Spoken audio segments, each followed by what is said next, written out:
where the media used to stand to run commentaries. And so if you notice, that place was very packed. Yes, very I packed. noticed that the media section had a lot more numbers than I expected.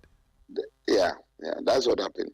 So it was difficult, it was Father's Day, and these big coaches, national coaches, how do you take them away? On Father's Day, MTN FA Cup final, a national coach turns up, and you say that tickets is sold out, so he cannot watch the match. No, you can't do that. So we had to. They were compromised, and some of them, when they went, even people stood up and gave them their seats. I saw a few of them seated, so it means that people, out of respect, gave them their seats. It was a good Father's Day treat. I see. Let me ask you this one. I don't know if you have the answer to this. We do know that referee Albless was advertised to handle the game, but there was a last-minute change. Can you just explain why the change happened for those who may not know, and for those who may be speculating or may develop their own theory as to why that change happened? We saw that in the semi-final as well. The referees he said he has a muzzle pull. Okay. When he was warming up, he felt some pain in his thigh, and he thought that he cannot run. He cannot, Charlie, the referees, they run a lot too. Yeah, they do. In a game, they run a lot. So when you are not fully fit, just like players, sometimes during the warm-up, players pull up. I mean, they feel some pains, and we drop them. So that's what happened. That's why there's always 4 referees. So that if such an emergency happened, then the 4th referee step in. And that's what happened. We saw it in the semi-final as well. And referee Taylor, James Taylor, had issues. So he asked that he cannot officiate. He want to be 4. Because the 4th we are stationary, so that's fine. Wow, that's quite interesting. Asante Kotoko, they've won. What is on the table for them? What are they taking away in terms of prize money? And how much support are they getting from MTN for their CAF Comfort Cup campaign? Loaded question. The prize money is 80,000 Ghana cedis plus 100,000 Ghana cedis preparation towards CAF. Okay. But you see, what additional package they can get from MTN depends on Kotoko. Okay. If Kotoko consults me right now, I will package a digital content benefit that MTN will be interested in. I'll package a special allocation of tickets for MTN customers, that MTN will be interested in. I'll package other things. I'll package other value, other things that MTN will be interested in, and I will engage MTN to find out what they need, so that you package that, and then based on that, you get money, you get sponsorship. But if you just sit there and think that you have won the FA Cup, so MTN should support you, where can they justify that? The staff who are working for MTN, they are staff who the money, they have a budget, they work with budget.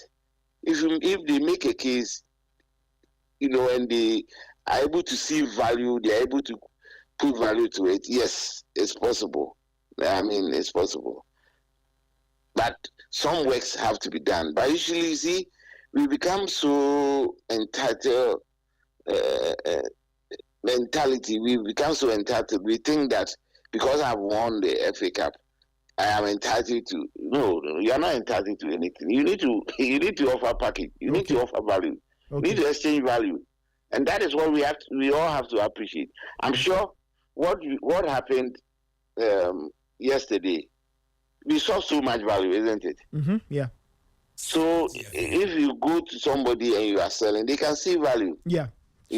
So we have to go beyond the pitch panel and the JC and bars branding benefits we give sponsors. We have to grow. We have to offer more. You need to find out what the client needs and tailor your benefits to meet the client's needs. If you do that, you can get value, you can get more money, you can get good money. Okay. But work have to go in. You don't just sit. You see, people assume that sponsorship is need based. You go and say that I need $300,000, $500,000 to go to Africa. Then he will give you sponsorship. For what value? What value are you exchanging? I see. So finally, Mr. Arthur, what lessons have you learned as you start already to think about next season's campaign? It's fortunately for me, we are a team, and we are lucky to have the GFA president as the former chairman. So he has a lot of experience, and we share. We think through. The committee meets. We have our recommendations. We share, and because he has a lot of experience, he also share his experiences. Then we fine tune, and then we have a plan. So we'll do that. But I can tell you that we will target a lot of schools, even from run of 92 beginning. We will get the clubs to engage the schools, vibe with the students, vibe with the peoples in their communities, and pull them to come and watch matches. When we teach them how to watch matches in their youth, when they grow, it will be with them. So we will have to target them and actively, but see, you can't just invite them and expect them to show up. You need to vibe with them. You need to, we tried it in Takwa and it worked. So at least we know that if you do A, B, C, D, you will get the results you want. So that is something that I'm sure going forward. It's not only the FA Cup. This is something that the league, we can even explore for the league matches, because playing in empty park stadia is bad. It's bad for our league. And you see, when you are offering a sponsor pitch panel, and he knows that one, there will be nobody at the park to see it, and two, there's no TV coverage for it to be leveraged, to reach millions of people. Then what is that panel for? It's as good as putting it in his house, creating a panel and leaning it on the wall in his house. What is going to see it? What value is it? It's eyeballs. It's eyeballs. So those are the things. And if somebody is going to sit at the stadium for almost 2 hours and his eyes is fixated on a board, it's solid promo. But you need the numbers. So if you don't have the numbers, so we work at the numbers. The league needs numbers. The league needs branding. The league needs PR. Actively engaging target people you want to show up and giving them value, giving them a reason to be there. There's a lot of work to do. But see, the accused, we've done some good things, which I'm sure everybody has seen and appreciated. And I'm hoping that even if some of us are not involved going forward, we can learn. We can work on it. I see. Thank you so much. I just wanted to clarify something concerning the prize money. You said it was 80,000 CDs, and then there was 100,000 CDs for preparations. Yeah, for preparation for the Cup. Okay, for the Confederation Cup. Yes. Okay. Yes. Okay. And then they'll get a share of the gate income. Okay. Yeah. All right. And Mr. Arthur, thank you so much. Congrats once again for pulling off another long campaign of the MTN FA Cup. Let's see what the next year will bring, and all the best. And we thank everybody, especially the media. Charlie, Gary has been awesome. We worked on the radio syndication together as a planning committee, and with the support, the pilot has gone very well, and very, very, Charlie is a good guy. I appreciate all the media that supported, all the media that participated, and the promotion was awesome. See, it's teamwork, and this is what the media can do. This is what getting the media behind you can do. And I know that because of my media background, I have so many of my people I've worked with, who are in so many media. So it's easy for me to leverage that. I'm hoping that we will give the support to everyone so that we can push Ghana football up there. Thank you. Thank you so much. That was Mr. Wilson Arthur, chairman of the MTN FA Cup committee. Yesterday brought to an end another long campaign. Started off with the round of 92, went on and on and on. And then there were two, Asante Kotoko and Golden Kick. In the end, it was Kotoko winning by 2-1. So if you were there at the University of Ghana Stadium, send me a WhatsApp message, 054-257-1061, 054-257-1061, 054-257-1061. If you watch the game on television, send me a message as well. What did you make of the game itself?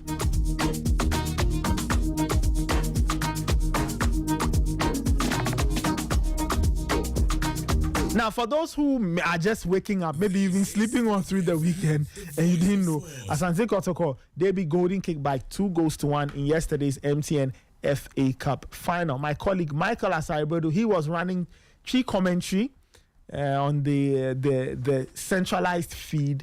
Abigail Sanasos, who was running English commentary on the feed as well, and she was doing English commentary. But here is a wrap of events by Michael Asaibodu. When we come back, we'll dive into happenings itself, what happened in the game, how it played out, and all the interesting subplots and stories that emerged yesterday from the 2025 MTN FA Cup final. So it's all come to an end here at the University of Ghana Stadium, Legon, where Asante Kotoko prevailed over Golden Kick in the 2024-2025 MTN FA Cup final. It was a beautiful spectacle. Kotoko came here hoping to win the trophy to avert their disappointing season and also offer themselves a route to Africa, and that they did, although it was under controversial circumstances. But let's start by telling the story right from the beginning. Kotoko got the opening goal inside the first 20 minutes, courtesy Kwame Opoku. Bless Ege restored parity for the Golden Kick FC, and then right at the death, Asante Kotoko had to claim victory from a controversial penalty. It was a beautiful game. The two teams gave their all, but definitely the topic of the day will be the performance of referee Latif Adari right at the closing stages of the encounter. But right here, it's been a beautiful football spectacle. Earlier, there were the Legends game where Asante Kotoko Legends faced off with their Hasselhoff counterpart, and that also ended in victory for Asante Kotoko. Wrapping up here at the University of Ghana Stadium, enjoying this beautiful football festival. My name is Michael Asaibodu, and this is Sporty FM. So that was Michael Asaibodu giving us a wrap of the incidents from yesterday. Hey, Ray, did you watch the game? No, I did not. Why didn't you? I didn't watch. I mean, I wasn't interested in any game that was how going to come out with the kind of outcome we saw. But what was wrong with the outcome? Well, the outcome... Up until that, the competition had played itself out well. No, but we knew what was happening behind the scenes. As at Saturday, some of us heard things I can't see on air. And so it washed away my interest for the game. And I'm not surprised. A FIFA referee who 4 months ago was given his FIFA badge awarded the kind of penalty we saw on the field. So Nathan, you know all 4 referees on the day were referees with FIFA badges. All 4. All 4. So Selom Yao Bless, who was supposed to be the referee, Paul Atimaka, assistant referee 1, assistant referee 2, Theophilus Akugri, and 4th referee Adari Abdul Latif. All of them are FIFA referees. So when it comes to going through what FIFA expects from referees, the ethics of the job, application of the laws, fitness, everything, these guys are supposed to be some of the best referees in this country. Okay? But we saw a FIFA referee award the late penalty under the circumstances we all saw. Nathan, nobody in this world can tell me that was a penalty. Even if you say we had the benefit of replays, Nathan, no referee standing right in the center of that action, keeping his eye on the ball without water. And if FIFA, you see, some of us are going to petition FIFA with the footage. We are sending it to FIFA. Adari cannot continue to hold his badge as a FIFA referee.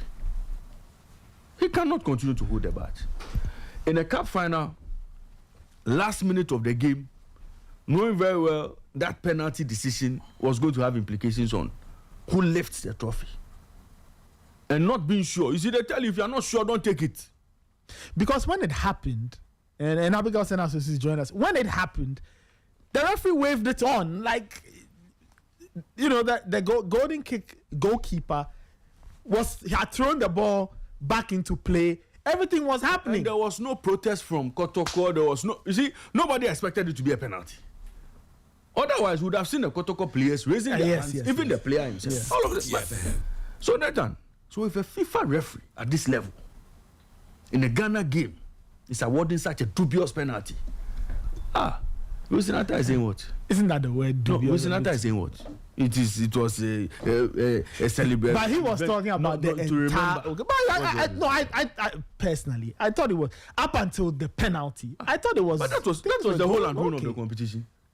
So one decision that one decision destroyed everything. Of course. So wait, Nathan. Today, after a successful FA Cup season, as Mr. Atta wants us to put it, what are we talking about? The referee. Nathan, he's taking the shine of the whole competition. Everybody is playing that video. Nathan, I'm going to look at the number of views. And everybody's like, but how? How is a FIFA referee, a referee with a FIFA badge, awarding such a penalty? In a final, a cup final, and in the dynamics of a game. Nathan, what is that? And he's telling me that, you give the sponsors what they want, you give them leverage. If I'm a potential sponsor and I'm watching this, I won't be part of this crime. Why are you calling it a crime? Oh no, but you see, Nathan, we should watch football, leave the match venue, and talk about how good Golden Kicker, talk about how good Kumasi Asante Kotoko are. Okay, talk about how beautiful the game played was. Okay, how everybody made it a competition, and how we had a credible winner of the trophy. That is what we should be leaving a match venue with. But when we are leaving a match venue with talks of referee, everybody cheating, look. I mean, Ray, everybody was talking about that penalty. Everybody at the ground. How? Nathan, if you are not sure, don't make any call. And we get that all the time. Nathan, keep your eye on the ball. Referee, that is your job. So the referee didn't see, and yesterday, the fallout of what happened yesterday was that a fan ran onto the pitch. Yes. It was one of my favorite parts. Yes. Abigail, did you see that? So no, I mean, when I say it was one of my favorite, I just thought that, like, I saw the lighter side. The whole thing for me cracked me up, but it was serious. No, I mean, it was a serious thing. A fan walked in and was misconducting himself. Yeah. So he was arrested. He had a Hearts of Oak, whatever, around him, claiming to be a Hearts fan. And another home kick supporter, golden kick supporter. What you mentioned home kick? Another golden kick supporter was picked up yesterday too. So as we speak, both of them are behind bars at the Legon police station. And I'm told they'll be processed for court today. Hey! Yes. What I'm told is that a lot of these things have happened in the game. And they want to use these two boys as stick scapegoat. Because the other one actually went into the referee's dressing room to attack the referee. Oh, no, that's that one. Yes. Whatever it is, you never do that. So because of that, the police are trying to make sure they crack the that's for that one. So, we are in full support. So those two are behind bars as we speak. They were denied bail yesterday. So whatever you see, whatever it is, going to attack the referee there is a bad idea. Yeah. So we all have issues with the Has anybody gone to attack? All we can do is criticize. He should have done better. We move on from there. Because poor refereeing decisions won't end today. Yes. But as for this referee, we are sending him to FIFA. FIFA must revoke his badge. Because he's not fit to be a FIFA referee. Not fit at all. I mean, Nathan, how do you do this in a game? How do you do this in a game? Adari Abdul Latif. What is this? Is it before the game, Nathan, we heard things? Some of the things you've told me is mere speculation. Nathan, it is not mere whatever. It's speculation. Oh, Nathan, It's not speculation. It's speculation. We had things before the game. Anyway, well, in the stands, I heard all kinds of things. Abigail Senances, who was on commentary. Abigail, how are you doing? Congrats. I'm well, thank you. You look absolutely out on it. Your impressions of the final, and then now it looks like we can't have a conversation around yesterday's final and not talk about the decision. Yeah. Right. This is what I talk about. You know, in sport, the decision was LeBron James. Yes. Now, Abigail, that's your impression. So let's start off with how the day went for you, the occasion, whether or not you thought it was a success. Well, I think that if we're moving away from that 95th minute incident, then we had a good day. I can say that for the MTN FA Cup. After I moved around, we were in Takwa at least to witness the semi-finals. The people of Takwa came out equally to watch all of those two games, even though, Mediama were not a part of it. But moving away from there, coming to Accra, we thought that we had to whip up that interest and get people on board to be able to enjoy the MTN FA Cup final. It was nothing new because for the FA Cup, it has enjoyed that clout, that shine for a very long time, especially when the Division 1 sides are in the mix and always making sure that they cause a stir like we have seen. And here they are getting a rep from Zone 3 in the finals again. So it was we were all prepared for a good game. Got there in the morning for the pre-match where we were made aware, like what we were told, that Salome Ables was supposed to be the center referee, Latif Adari was to be the fourth referee, Paul Atimaka and the others were going to assist him. And then whatever change happened that was not communicated, because for some of us, we began the game thinking and so sure that it was Salome Ables who was in the center of affairs until the 5th minute. There was an incident in the golden kick area, and I looked again and I realized that no, it was Latif Adari who was in the center of affairs. And so we quickly had to talk about that change in commentary for people to really understand that there's been a change, like it happened in Takwa, that Mr. Bosenata alluded to the fact that James Taylor, the Navy officer who was supposed to be the center referee for Chelsea and Kotoko, got changed in the last minute. And then his place was taken over by Graham Emmanuel, who was the fourth referee on the day. At least there was an explanation before the game that Taylor got injured during warm-up. And so even before the last of the whistle for the game to start, everybody knew that Taylor was not going to be the center referee, and it was Graham who was taking his place. And I think that was understandable. That communication sat well with everybody. But with this one, there was no form of communication. At least for we that were running the commentary, we should have known. So we communicate to the general public, because I don't think the public where everybody was there to see the referees warm up. And even during the warm up, I did not see him pull any hamstring or got injured in any way. So we're all okay, these are the referees that were presented to us during the pre-match, and so nothing was going to change and all of that. I started the commentary literally with the Albles, and so I was really surprised.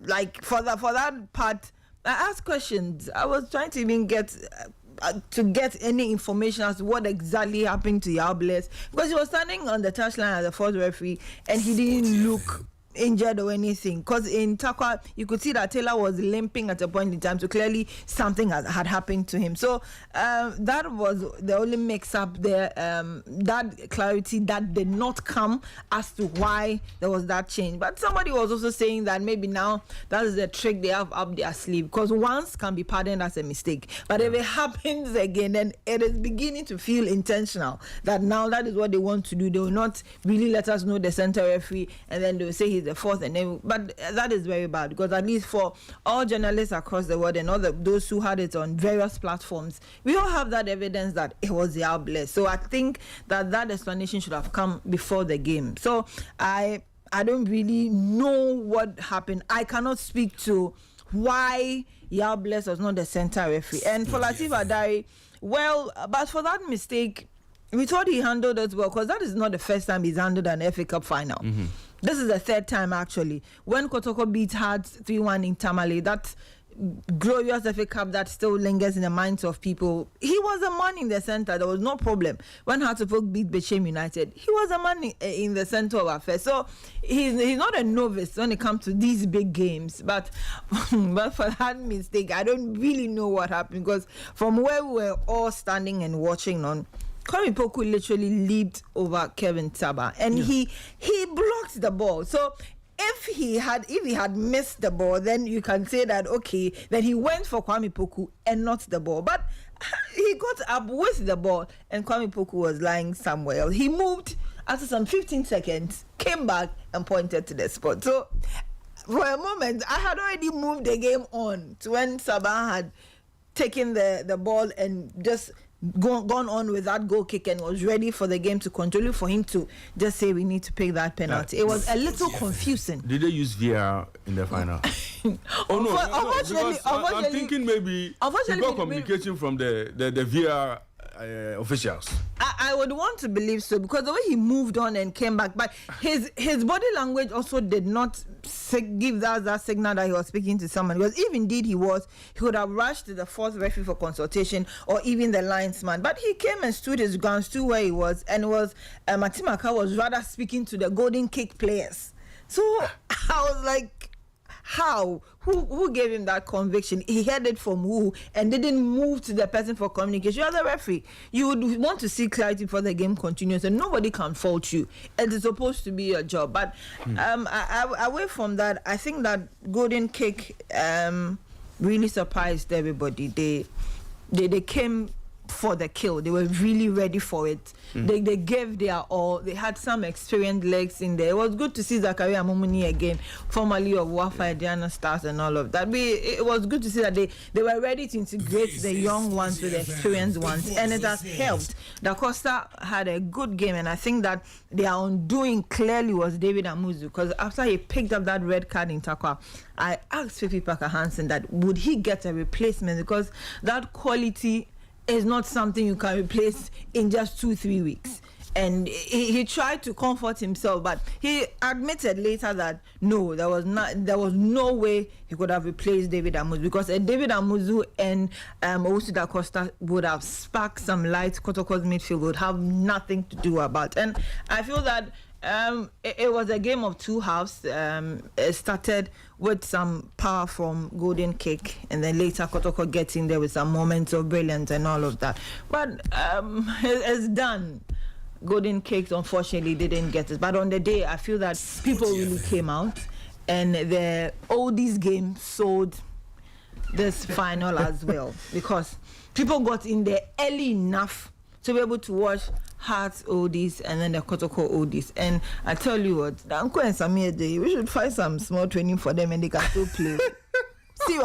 Seriously. Because the same Samir Day was pulling in the first 20 minutes. Oh, Nathan, you were not there. I really wish I could get you the video. I've seen. Mendida came and considered that goal, but I've seen some Samir J. God, he still has it. He still has it. He will not be like the body and everything. Like the strength is not there, but when someone has a gift, you see it.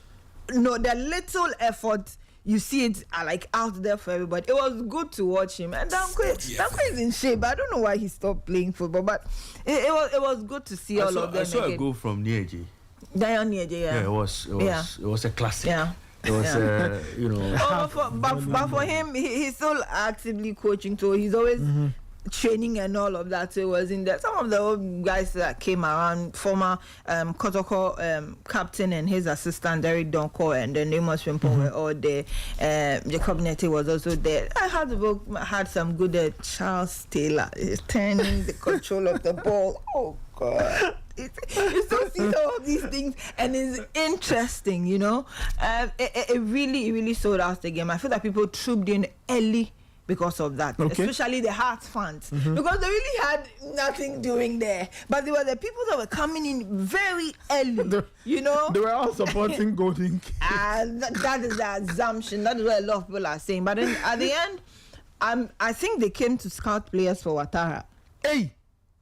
They were dashing Blessege money here and there. That boy had money as if, seriously, the fans were giving him money. And I know they'll start making noise that Hearts of Oak should go for Blessege. And it would not be a bad buy. If Golden Cake is ready to let him go. No, but Hearts management, will they make a purchase? They've done it several. Let's no. Let's not go there. Let's not go there. They've done it times without number. When fans begin to make noise, and they will do it. I know they've been doing it. Yes, this will not be the first time. And I'm saying that having the opportunity to watch Blessege, at least in this MTN FA Cup competition, Hearts of Oak Kotoko Blessege is not a bad buy. He's young. I see. He's young. And you think he's ready? He's ready for the big time. And look at how he took on the Kotoko defense. What again? If these are the players playing for Kotoko and he's making them struggle, what again? No. But if the current players that we think are there, let me put that in quotes, because if you are playing for Kotoko, then it means you are there. Yes. So if the players we think are there, we'll have to always bring him down before they can go past him. Then I don't know. Of course, he will need grooming, and they all need grooming. Even the people who think they have arrived, they are still being trained. So clearly, we need to be able to give him that big game aura, and he has it. He's played Kotoko and Hearts in a season, in a set competition. Same competition. You know, I don't know, but for me, I think that he was one of the brightest spots, the young spots in that Golden Cake side that should also be looked at. Kevin Saba is not a bad goalkeeper. The player I was impressed with the most on the Golden Kick side was Abdullah Zakari. Yeah. Their number 30. Yeah. He was nice to watch. Yeah. The decisions, the touches, the movement, the calmness on the ball. And he just kept their midfield ticking. And it was really nice just watching. When I sat down to watch the game, after 5 minutes, I was very fixated on him. And I was just watching him all through the game. Not the biggest. No, but they just do the not right the thing, biggest player, but he to moves really well. Yeah. He coordinated the team from midfield really well. Too bad they lost the final. I think if you take the decision away, I also think they lack, and I think that's where I agree with you on David Amuzu. Yeah. They didn't have a threat in the box. No. Getting the ball there was not a problem. It was what they did when they got there. And again, couldn't have done all the job. Yeah, Joshua Husseini didn't show on the day. So it was always, and the players realized it. So they're always trying to get, again, the right places. And that free kick, oh God. Really good free kick. Good one. Really good free kick. Really solid play. So Golden Kick, shout out to you there. Ray. Nathan, me, I'm still. You are smarting from that decision. We finished playing a game, and 50 policemen have to escort 4 referees off the pitch. There were 50 of them. Oh, you didn't see? I saw some police people. Battalion. 50 policemen had to escort the referee out of it. But that's why we've said that the fan who went to attack the referee there, what is that? He will get his day in court. No, but you see, home kick. Golden Kick. That's what happened. I've been correcting you. You're doing it. Now today, see. Golden Kick. A very good side. I think that on match day, they proved to everyone that they didn't qualify to the finals by virtue of the fact that they had a lucky run. They worked hard to get to the stage. And based on what we saw, I think they look like a team that could really shock Kumasi Asante Kotoko. They look like a team that were really in the mood to win. And I told you before the final that if Kotoko don't win this game in 90 minutes and the game travels beyond 90, they could be in trouble. Because clearly they had their work cut out for them. If we are not going to score, Kotoko shouldn't score. If the game has to travel all the way, we have the legs, we have the energy to actually get it going. So it's rather unfortunate the referee had to decide the game. Some of us would have expected the game to go into extra time. Let's see who has more reliability, who is more durable. As I think Kotoko didn't want any of that. Yes, who's more durable for the next 30, and possibly if they are not able to settle it, let's see the penalty shootout. But as fate to have it, one team claimed they have the financial muscle to go into Africa and go and perform. One team believed that they have the resources to go to Africa and challenge some of the big boys in Africa and win the Cup Confederation. The voice of sports. Some claim they have a coach who has done it with Dreams FC, and so he can replicate same for Kumasi, Asante, Kotoko. And so in terms of who should win the FA Cup and represent Ghana at the CAF Confederation Cup, it should be Team A and not Golden Cake. So, well. Golden Cake cleared that misconception. Yeah. At the pre-match. Yes. Okay. Their leadership made it known to Kotoko that, of course, people are saying that they do not have money and all of that, but they have sponsors who were ready to make sure that if they got to the final, they were going to support them to the end. I'm sure that was also a motivating factor for them to have fought the way they did. Because a lot of people have said that after the departure of Party, who really started the whole thing, they had gone down a bit. But they said it, that there were people that were ready, just waiting for them to get that slot and get into Africa. Really? Yes. But of course, the conversation was like between Kotoko and Golden Cake, who can go to Africa, Utumfo said will give money and all of that. So, but they cleared it that they were going to surprise everybody. They were ready to name their sponsors if they were the eventual winners of the FA Cup. So they were ready to go, ready to buy and augment their squad. They were ready. Yeah. So you see, the PR was against them, heavily against them. That they couldn't go to Africa, and even those who were, controlling affairs believe that, if we want a better representation, increase our slots in Africa and all, I mean, Nathan. And we all saw what happened. I'm disappointed. I mean, I can't say I'm excited about how the final went. You see, referees shouldn't be deciding games. Nathan, let Golden Cake play an extra time, get beaten by Kotoko. You see, beaten fair and square. Nobody has anything to say. You see, just like Inter Milan and PSG. Inter were badly beaten. They took the result, they went away. No, and that is a final for you. When finals are shrouded in controversy and all sorts of things, so this trophy that they've won, are they happy? No, so this trophy that they've won. Nobody are happy. Under such circumstances, they are excited. They are taking it to Kumasi, obviously to go and show the king. This is the trophy they won. But for them, what can they say? They have took their decision, so they have to just oblige and go and play. But when the ball, the game was supposed to have continued, they took it in good order. They were ready to continue until the referee decided to call it back. So if you have to win an FA Cup final against a Division 1 club in this fashion, a referee has to cook a penalty for you to win the trophy. But they couldn't have said they won't play because they feel it just tells you the level of the club. They were just in the midst of an unfortunate circumstance. The level of the club and how poor they've been or how poor they are.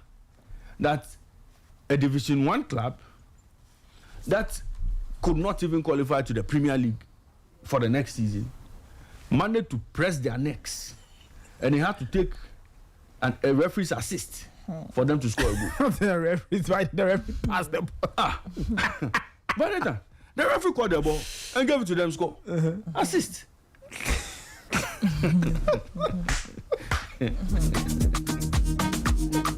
Oh, 0542571061. Listeners, if you are at the University of Ghana Stadium, send me a WhatsApp message. My producers, please check if we have messages. If you watch the game, let me know what you make of the game. What about the penalty decision? Your own thoughts on the penalty decision. Was it a good decision? Was it a bad decision? Do you agree? Do you disagree? Let me know. This is Sporty FM, the voice of sports. This is the Sporty Breakfast. All right, finally, Abigail, so what do you think can be done to make next year's MTN FA Cup far better than this year's? I thought broadly this year was a success, largely, but what can be done to improve? Sorry, if you go to our socials, there's a video of the pitch invader being chased by the police. No, this was one of my favorite parts of the game. Brutal. Just killed me. Sorry. His pants. When he ran. So initially, when he ran onto the pitch, I said, which Golden Cake official is this? the guy doesn't look like any of the people on the pitch. Then I saw that he was getting close to the referee and all of that. And then he started getting chased all over the place.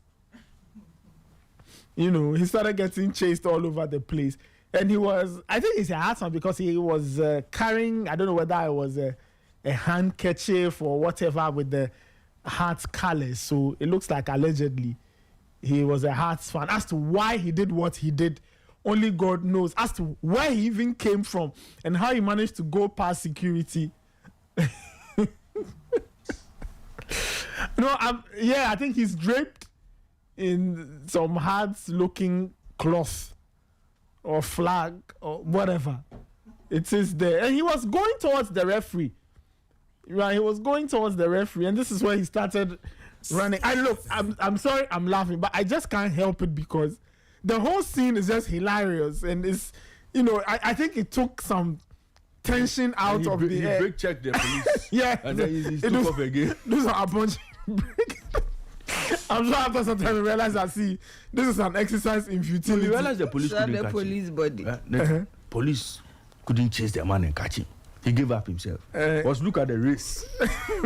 Okay, so are you saying that if I continued for another opening somewhere, we would have just run out? No, if you had continued, if some opening they like, the guy would have run out. Okay, I'm coming. This one is slight digression. But let me ask you. So just assuming there was an opening out of the stadium, would the police have chased him?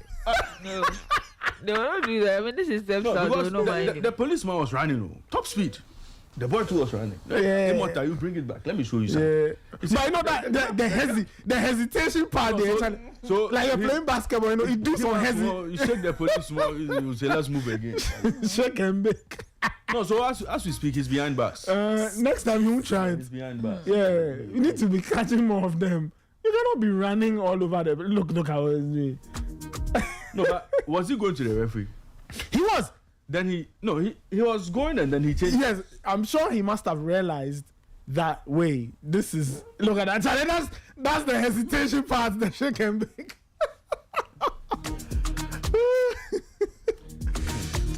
All right. So he's behind bars, and then the other one who went to attack the referee. I mean, that is such senseless conduct. Why are you going to attack a referee? He went to the referee's dressing room. That's what that one is. It's an absolute no-no. An absolute no-no. You don't do that. He's also behind bars. They should be there. No. You don't do that. So no bail for them. They will be going to court. You cannot go and attack the referee. You cannot enter the referee's dressing room and attack him. You see, Nathan, when we talk about Ghana football, Ray, that's what this one. There's no justification. No justification. But Nathan, we keep talking about Ghana football. And one of the issues that will keep coming up every day, conduct of referees. Mm-hmm. Nathan, on daily basis, clubs, team officials, coaches, players complain about referees. Week in, week out, referees. Week in, week out, referees. Chaos at match venues. The trigger is always officiating issues. We are making it look like, the referees are human. Sometimes But Nathan, there's a problem of officiating in this country. The FA must sit up and fix it. Whichever way possible, they must fix it. Because this is a FIFA referee. FIFA referee, meaning he's passed every test. FIFA have given him a badge. When you hold a FIFA badge, Nathan, some of these mistakes you can't be making. Okay, you know what? Let's see if we can let me take callers. See if we have some messages and then we'll take some calls. 054-257-1061 054-257-1061 054-257-1061. Give me a call. I think some callers, I don't know why I got a call. Hello. Okay, all right. Please give me a call. 054-257-1061. I think we have a caller on the line. Hello. Good morning, Nathan. Yes, good morning. What's your name and why are you calling? Hey, how are you doing? I'm fine. How are you? Yeah, I'm doing. Charlie, for Ghana, Charlie, we are always excited. All we need is data. Nathan. This is one of your best friends. Yes. So, few minutes before the game. Yes. The referee said he had a hamstring. Yeah, he said he had a muscle pull, so he couldn't officiate the game. Hey, Ghana. Oh, Hey, Ghana. but why are you making it look like it's a strange? Hey, Why are you making it look like it was a strange thing? hey. The players that they are running on the foot, if you put Mazepo, few minutes to the game, and you say you have a Mazepo. Why? So referees can't get muscle pull? No, Charlie. No. But this one here, Charlie, what's up? What is this? And later, we are going to play a final game. And look at the pitch that we are playing the ball on. You go and it's a very cutting razor. Then you go and bring these overweight players to go and play on the field. Oh, but the players have retired. Look at the overweight players. But that's what I'm saying, that they retired many years ago. Clearly, they won't. How can you go and bring these players and kind of destroy the pitch before professional footballers who come and play on the pitch? But the pitch wasn't destroyed because of the play. It had been raining the whole of Saturday. Oh. The pitch was not good. Nobody's saying that. I agree with. I agree with you on that point. Which professional league or which country are they going to play a ball and they say you are going to play a cutting razor? Oh, by how? Last week, I'm coming. Just last Saturday, there was England versus what? What's the name? World Aid or something, and it happens all the time. Man United legends versus Bayern Munich legends. We are talking about finals. No, but that one is a Ghanaian thing, so it's all part of the excitement. No, I don't do that. See, if you go to play legend games, see, in Europe, they play legend games. They do that to how they call it, to gather money for project and all this stuff. You can do that. But on the money, you could bring this over which place, you could destroy the pitch. No, they see the players didn't destroy the pitch. That's the point. How did they destroy the pitch? Now you see, you have the final on our. Let's do the final. You could bring this over which place that they show Babuza. No, this one. I disagree. No. I would like you to defend it. The point is, it had rained the whole of Saturday. If you are saying that the pitch wasn't in the best condition, I agree with you. But if you say that it was the oldies who came to destroy the pitch, they destroyed the pitch. That's what I want to do. They are overweight. That one I disagree with. I'm not saying they are not overweight. I'm saying that they are being on the pitch. This did not destroy the pitch. Now it was also an cost alarm to the pitch. No. Look at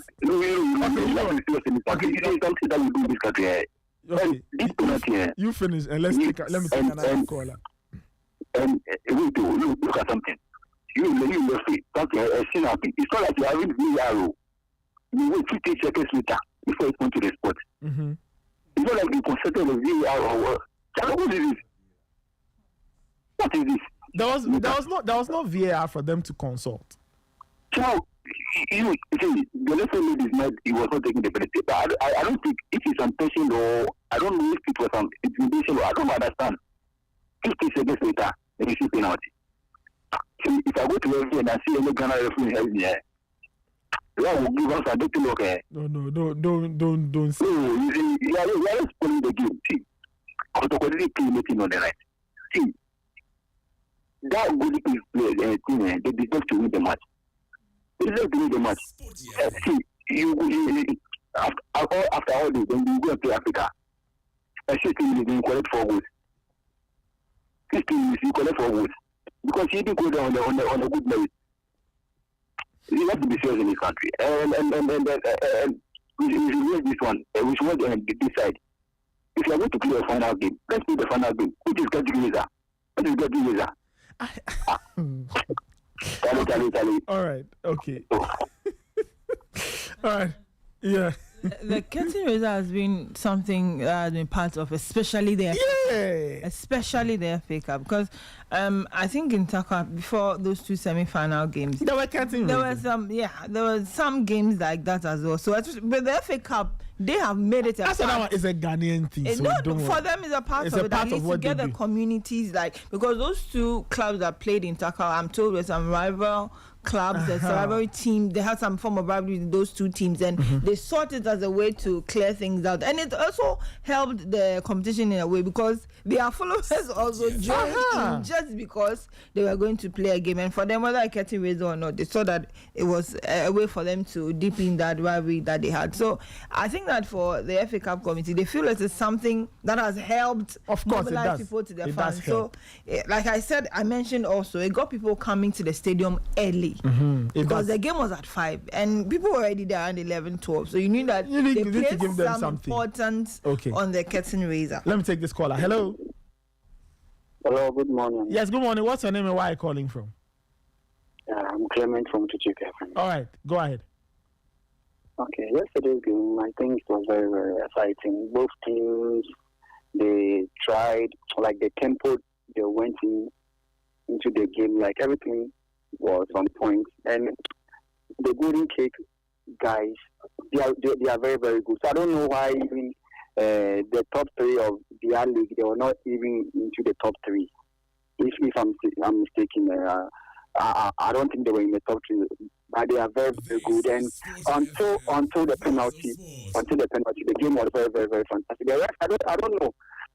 I don't know if some spirit was talking to him or what, because he left there like as if nothing. There was no fault, and even we looking at the video, I saw nothing wrong. He stood at one side and came back, and he was even talking to the Golden Kick players. I don't know if he was telling them to I don't know what he was even telling the guys. But after all, Golden Kick played the game, but Kotoko, I think Kotoko created the most chances. So I think that these things do happen in football, but these things do happen. Sometimes it goes against you and all those things. After all, the game was very good. But concerning the curtain raiser, it's a final game, and they wanted people to come in there to watch the match. But I was thinking that the day before would have been good, but the supporters wouldn't have come in like this. So it's a Ghanaian thing. Could be an so it should accept it, but I don't know after the curtain raiser if the pitch was being looked at, watching. No, I don't know. And I even water and so Lucas also saw him. So forget it. After the game was good. The game was good. Like there needs to be a penalty against the referee, like to play some like to be punished because these things. The Ghanaian game always officiating issues. So one person needs to be used to be set an example, and this referee only also started one. So thank you. Okay, all right, thank you. 054-257-1061, 054-257-1061. Let me take this caller. Hello. Yes, sir. Good morning. Yes, good morning. What's your name and where are you calling from? I'm Dada Rich calling from Ayarfa Special. Okay, please go ahead. Chairman, I was at the stadium yesterday. Okay. And the Golden Kids they play very, very, very well. Oh, thanks to them. But the referee, they won't say anything to him. How can you, Chairman, how can this ball be penalty? How? So you disagree with the decision? I very, very, very much disagree. How can this ball be penalty? Look at the supporters. All the places are filled with supporters. All the places are filled with supporters. So you let the ball go on well. So every supporter will go home with much happy. How can you take this ball as a penalty? The moment the referee took the penalty, then the supporters started coming down because everyone is disappointed by the decision. Why? Why? If next time we were playing a final and the supporter didn't come, we say, oh, Ghana people, they don't like watching ball. How? How can you take this ball as a penalty? And you Kotoko people, you took this penalty. Look at Kwampoku. The most You used that striker in Ghana. Oh no! Don't say that. Don't say that, please. Don't describe him as the other time, chairman. Okay, I dropped that one. But what has he done? His team was giving a penalty. What was he supposed to do? Not score it. Let's put that one aside. The other day, I was talking to Mr. Remo that how can you drop Stephen Amankuna and take Kwampoku to England to play a unity match? Look at the striker. How Ghana? A long way to go. Thank you, Chama. All right. Thank you so much. This is 40 054-257-1061. 054-257-1061. Let me take this caller. Hello. Yeah, good morning. Yes, come on. What's the name and where are you calling from? Okay, all right. Yesterday, we witnessed a good game, but in as much the referee that doesn't mean it's a miss because it has happened several times.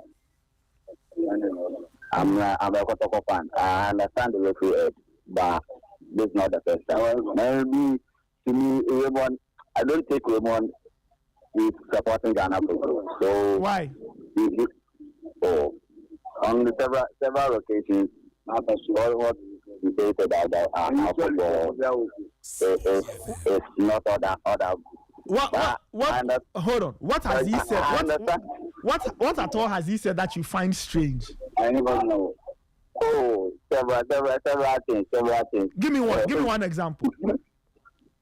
Like what you said yesterday, you couldn't watch the game, but he was saying something that happened over there. But so the fact that he didn't watch. So if he says he didn't watch the game, do you know? No. I'm coming. Hold on. He said he didn't watch the game. Do you know whether he didn't watch it live or it was? But if there's a replay, of course he watched it. So between yesterday and now, he hasn't watched the game. Okay, that's his opinion. That's his opinion. Anyway. Okay, all right. Thank you. Thank you so much for calling. 054-257-1061. I saw the penalty. I saw replays of the penalty. I've watched over. Even Gary has a perfect angle. Uh-huh. The one that doesn't.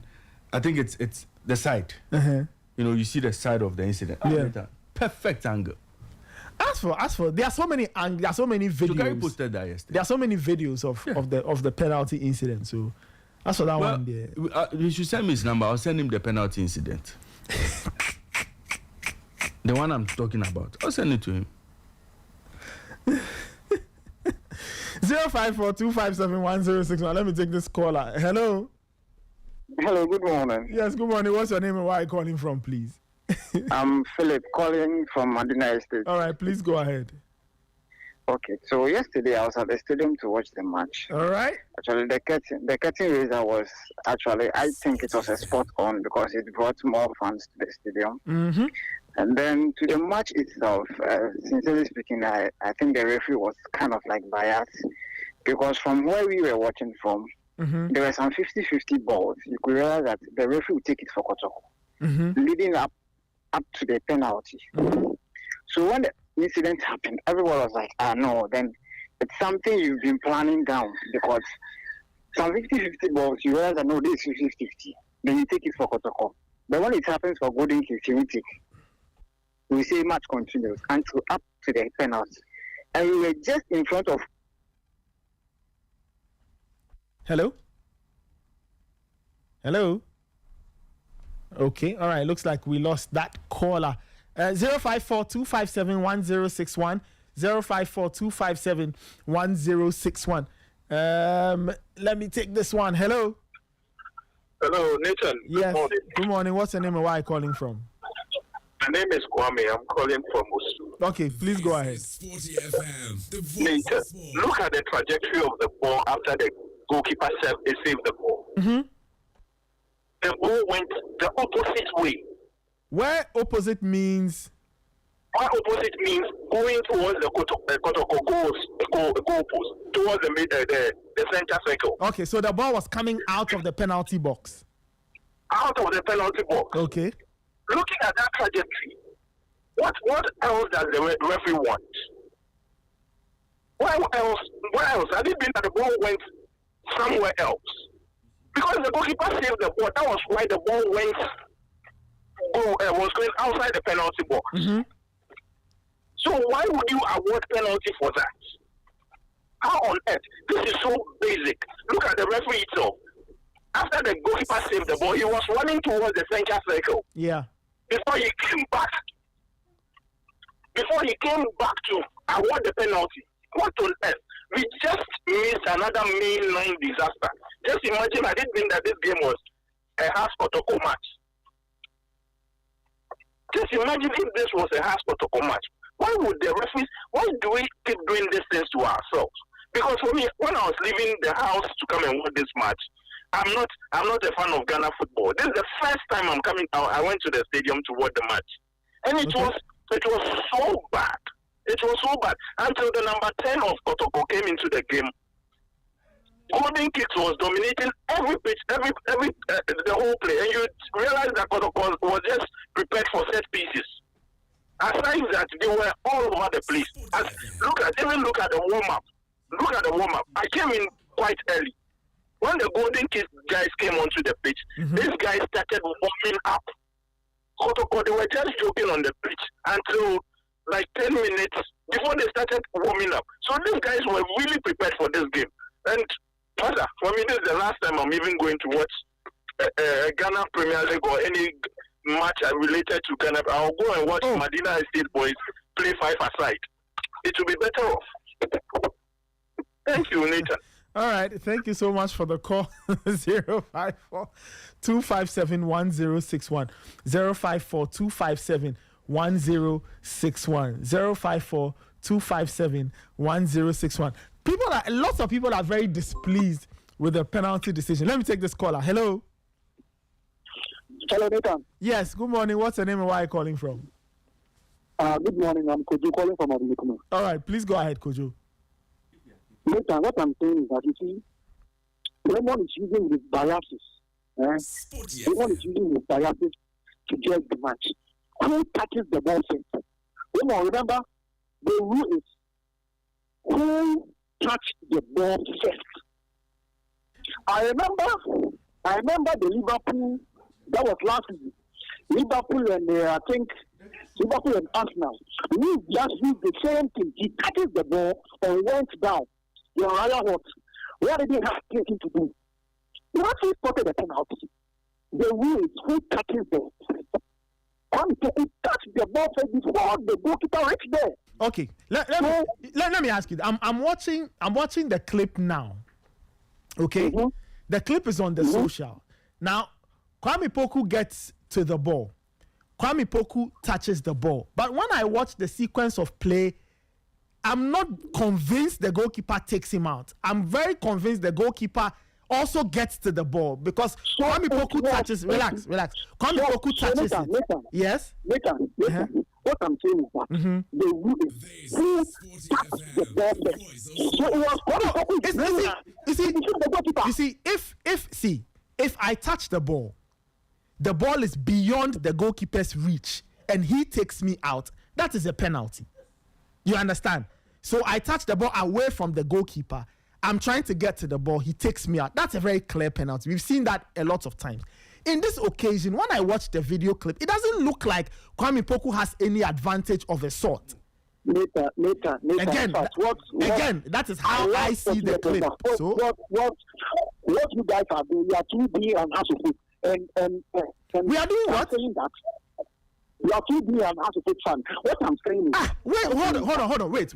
You see, now when we start to get into this realm, then I'll get quite upset because you cannot call and accuse any of us of being hearts of oak fans. Therefore, relax. I beg you. I am doing the show, not you. So listen. What I will not accept is for you to call and say that I Chief, I want it to sink in. Do you understand? I want it to sink into your head. So you cannot call and say that because we are Hearts fans, we are saying so. No, it is extremely unfair, because what you are doing is that you get somebody angry who will see us and without thinking can attack us verbally, emotionally, even physically, because you are saying that we are Hearts of Oak fans. Do you understand what I'm saying? Do you understand? Okay, so you know what? Listen. So I'm going to do something right now. I'm going to take you off the line. Thank you very much. Immortal, give me another caller. 054-257-1061. You see, it's all very civilized. And I like to keep things extremely civilized. But don't call and say we are Hearts of Oak fans. There is a clip on display. You say it is a penalty. We say we disagree. And lots of people say they disagree. But don't come and say that we are Hearts of Oak fans. Hey, Charlie, we are in the year 2025. Oh. Let us apply. Let us apply a little wisdom to the things we do. I beg you. Hello. Good morning, Nathan. Yes. Good morning. What's your name and where are you calling from? My name is Abdul. All right, Abdul. Please go ahead.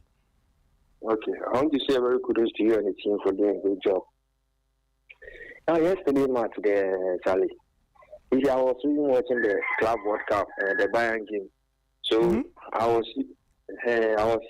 wanted to also watch the Kotoko game. So when they went last time, then watching the Kotoko game is a good idea. Yeah, so I switched up to the Kotoko game. I was watching the first half. The wooden kicks, they were playing good ball. They were playing better ball.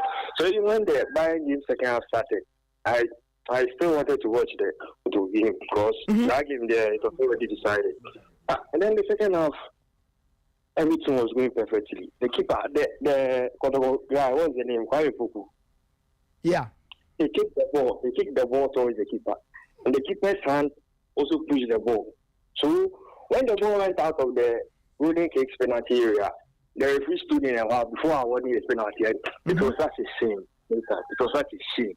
Although I'm young, but I've been following the Ghana football for a while now.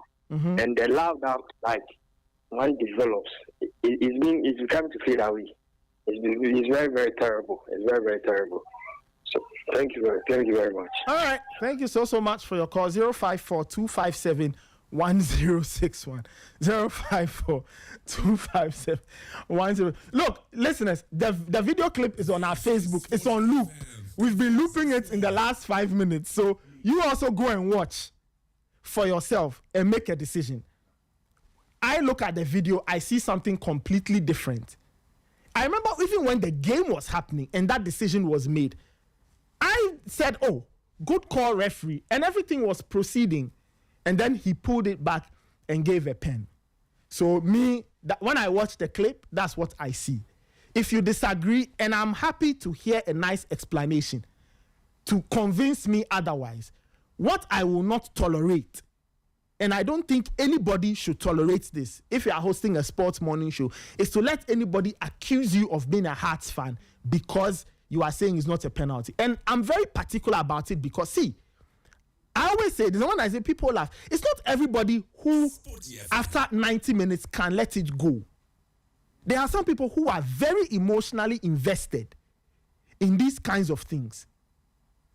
And you are hosting your show, somebody calls to accuse you of being a Hearts fan. The next thing you know, you are walking in town, some idiot, excuse me to use the word, but I'll use it.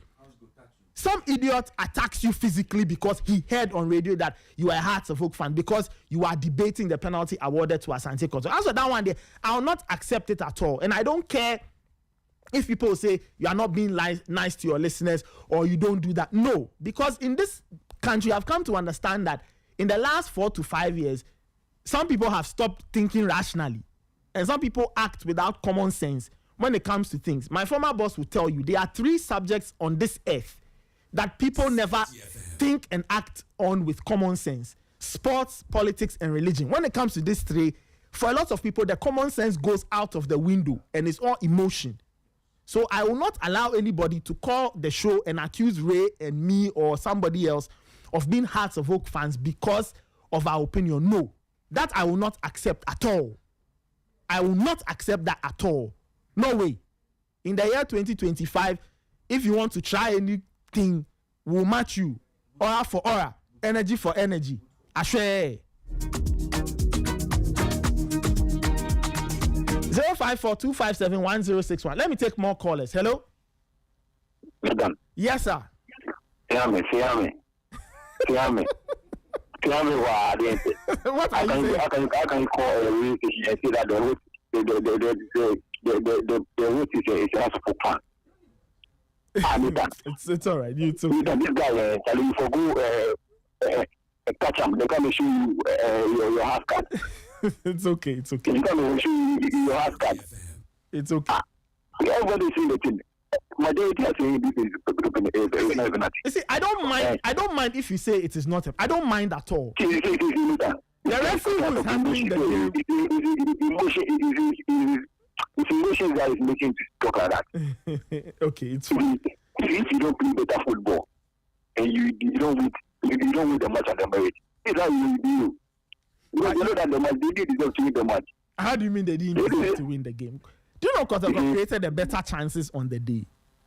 Oh, you can play the better chances, but you not even do anything on the pitch. Anyway, thank you for. We need better people to represent Ghana in Africa. We don't need things that they will go to Africa and first half of a match, maybe we just lose the match. Look at this boy Kotoko play yesterday. See, there was no party. See, they didn't do anything. You are playing this one team and you are cheating them. Oh, but you also can't say you were cheating them. That's also unfair. That's the referee. But you also can't say. We want our football to be good. Yes, that is true. We all want. Look at the FIFA Club World Cup. Mm-hmm. You are having Senegal referees. You are having this. Where's Ghana referee? They'll get there. It's time. Small. They'll get there. We Ghana will be in football more than you. They'll get there. Chad having referees. Somalia. I'll get there. Don't worry. They'll get there. So Somalia, Chad, Burundi. They'll get Ghana referees will get there very soon. Ghana referees. They win. Okay, you know what? Let me take other callers. I beg you. Let me take other callers. All right. Let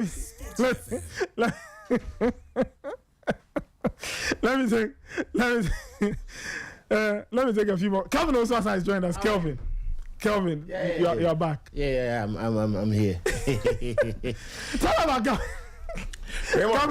Coming and somebody to add their own little I think that one was more of a statement from him than I thought he was out of line.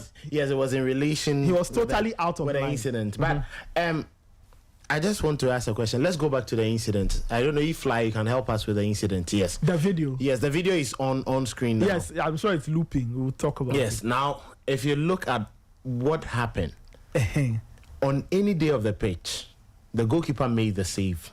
All right. Yes. And got the man after.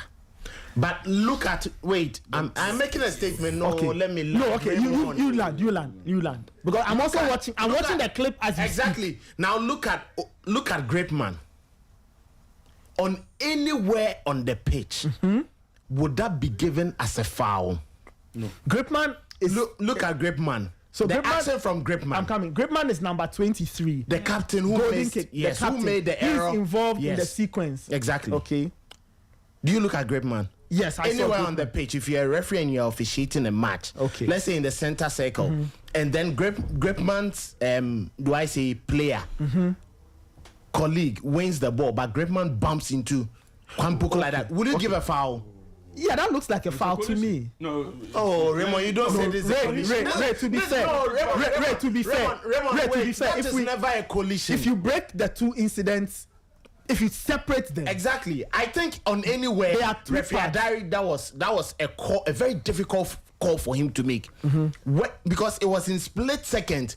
He would have the permission of this video we are watching now. Yeah. It could be he made the decision from the ruggedness from Great Man, but did not look at I think his assistant may have prompted because the ref. Or the assistant didn't prompt him? No. He moved on. And when he got back, he was trying to get to the assistant, but the golden kick players had gotten to him and talking to him already. He didn't go ahead to speak to him. Even Yao Bless, he didn't even signal to anybody. He just took the 15-second steps and just got back and pointed to the spot. He didn't talk to anybody. And you don't think he took a cue from the assistant? Wait, Abigail, wait. They were using communication gadgets. Let's not forget the referees were using. I want to listen to Kelvin. Very off the ball. Off the ball incident is a foul. That is way after the ball. Even after that. It's an off the ball incident, a foul or not? Way after that sequence. No, wait. It's an off the ball incident, a foul or not? Way after that incident happened. Where the ball was. Ray, to be fair, if you look at the timing of everything, exactly, I will not classify that shove or the coming together. I will not classify it off the ball because I think it was all in the sequence of the same sequence. Now, I think the question that needs answers is, what was the penalty given for? What was the penalty given for?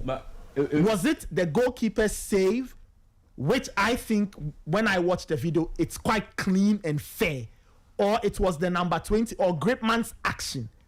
Once we have clarity on this, I think this argument will be put to bed.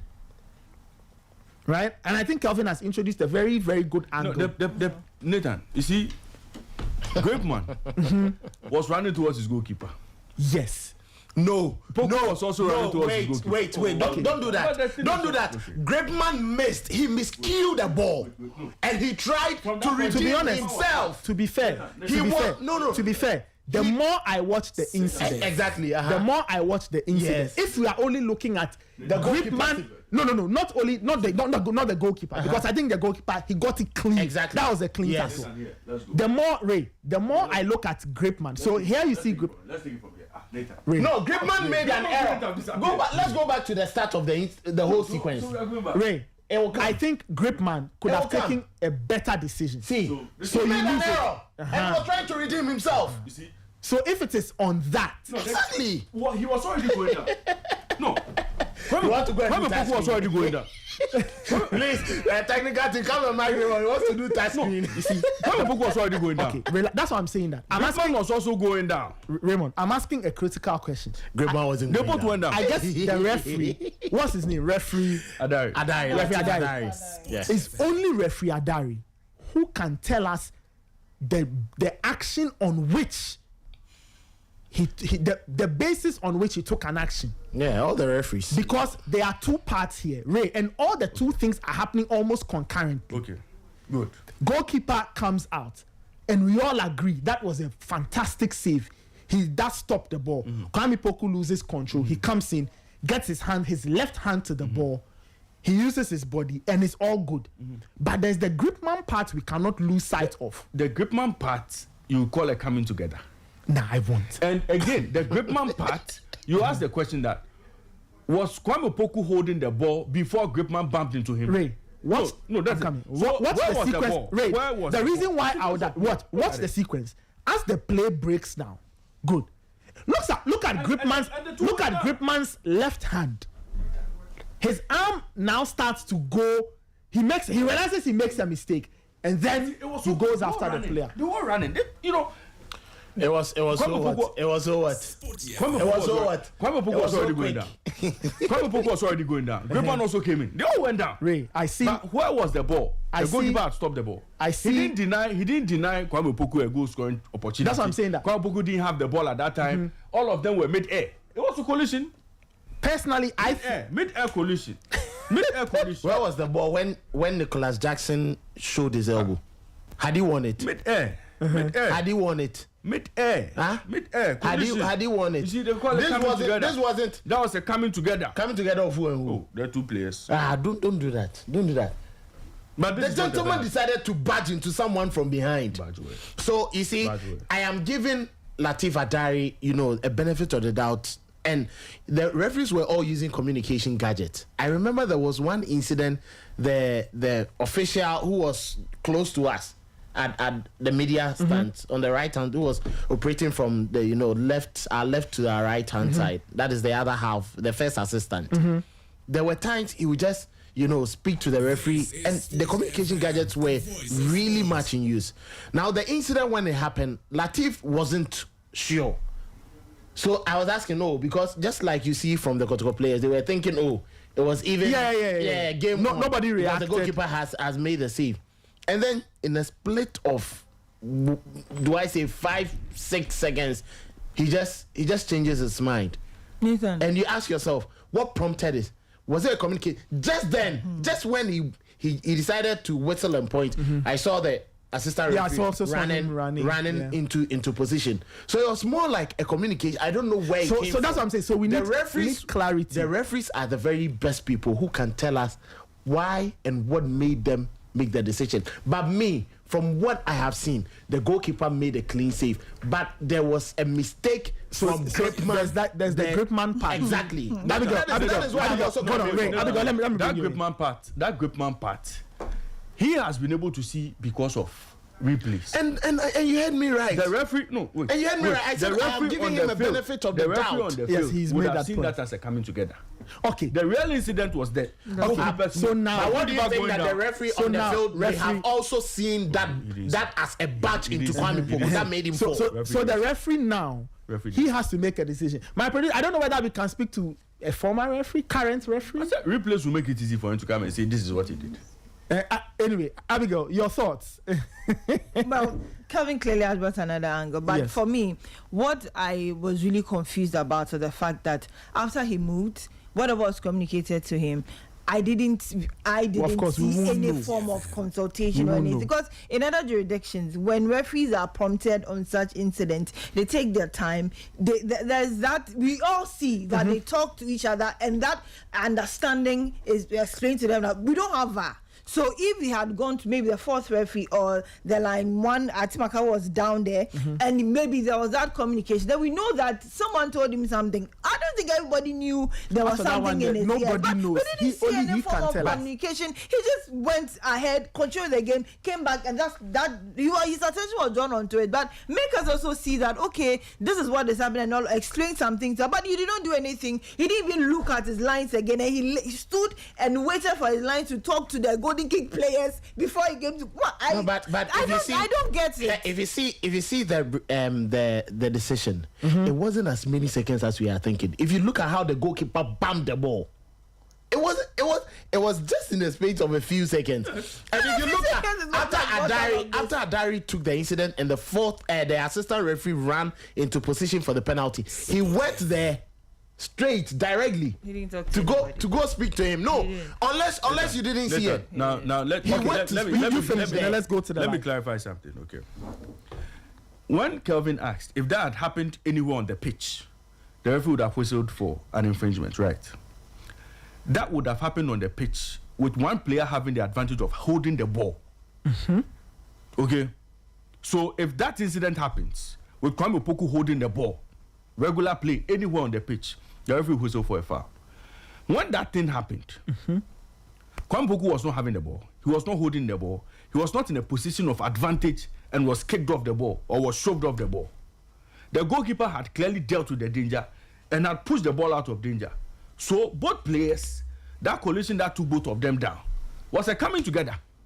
Okay. It couldn't have been classified as an infringement, even based on what we saw. The referee couldn't have whistled and called for an infringement if that had happened anywhere on the pitch with another player clearing the ball or moving the ball out of danger. They wouldn't have taken it. This is that's what I'm saying, that the referee cannot tell us it is because of. Okay, Nathan. Let's go to the line. Let's go to the line. All right, sure. Let's go to the line. What does the law say? Let's go to the line. We have been joined by somebody who probably can give us some clarity. Good morning, sir. Welcome to the Sporty Breakfast on Sporty FM. Thank you very much. Okay, you are most welcome. Thank you. I want you to please introduce yourself for our listeners.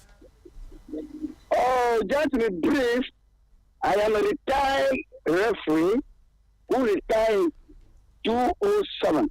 Okay? I see. After my retirement, I paid for my own tuition, everything. So we went to London, Dublin, to be precise, for referees in certain course. organized by the FA, the British FA, right?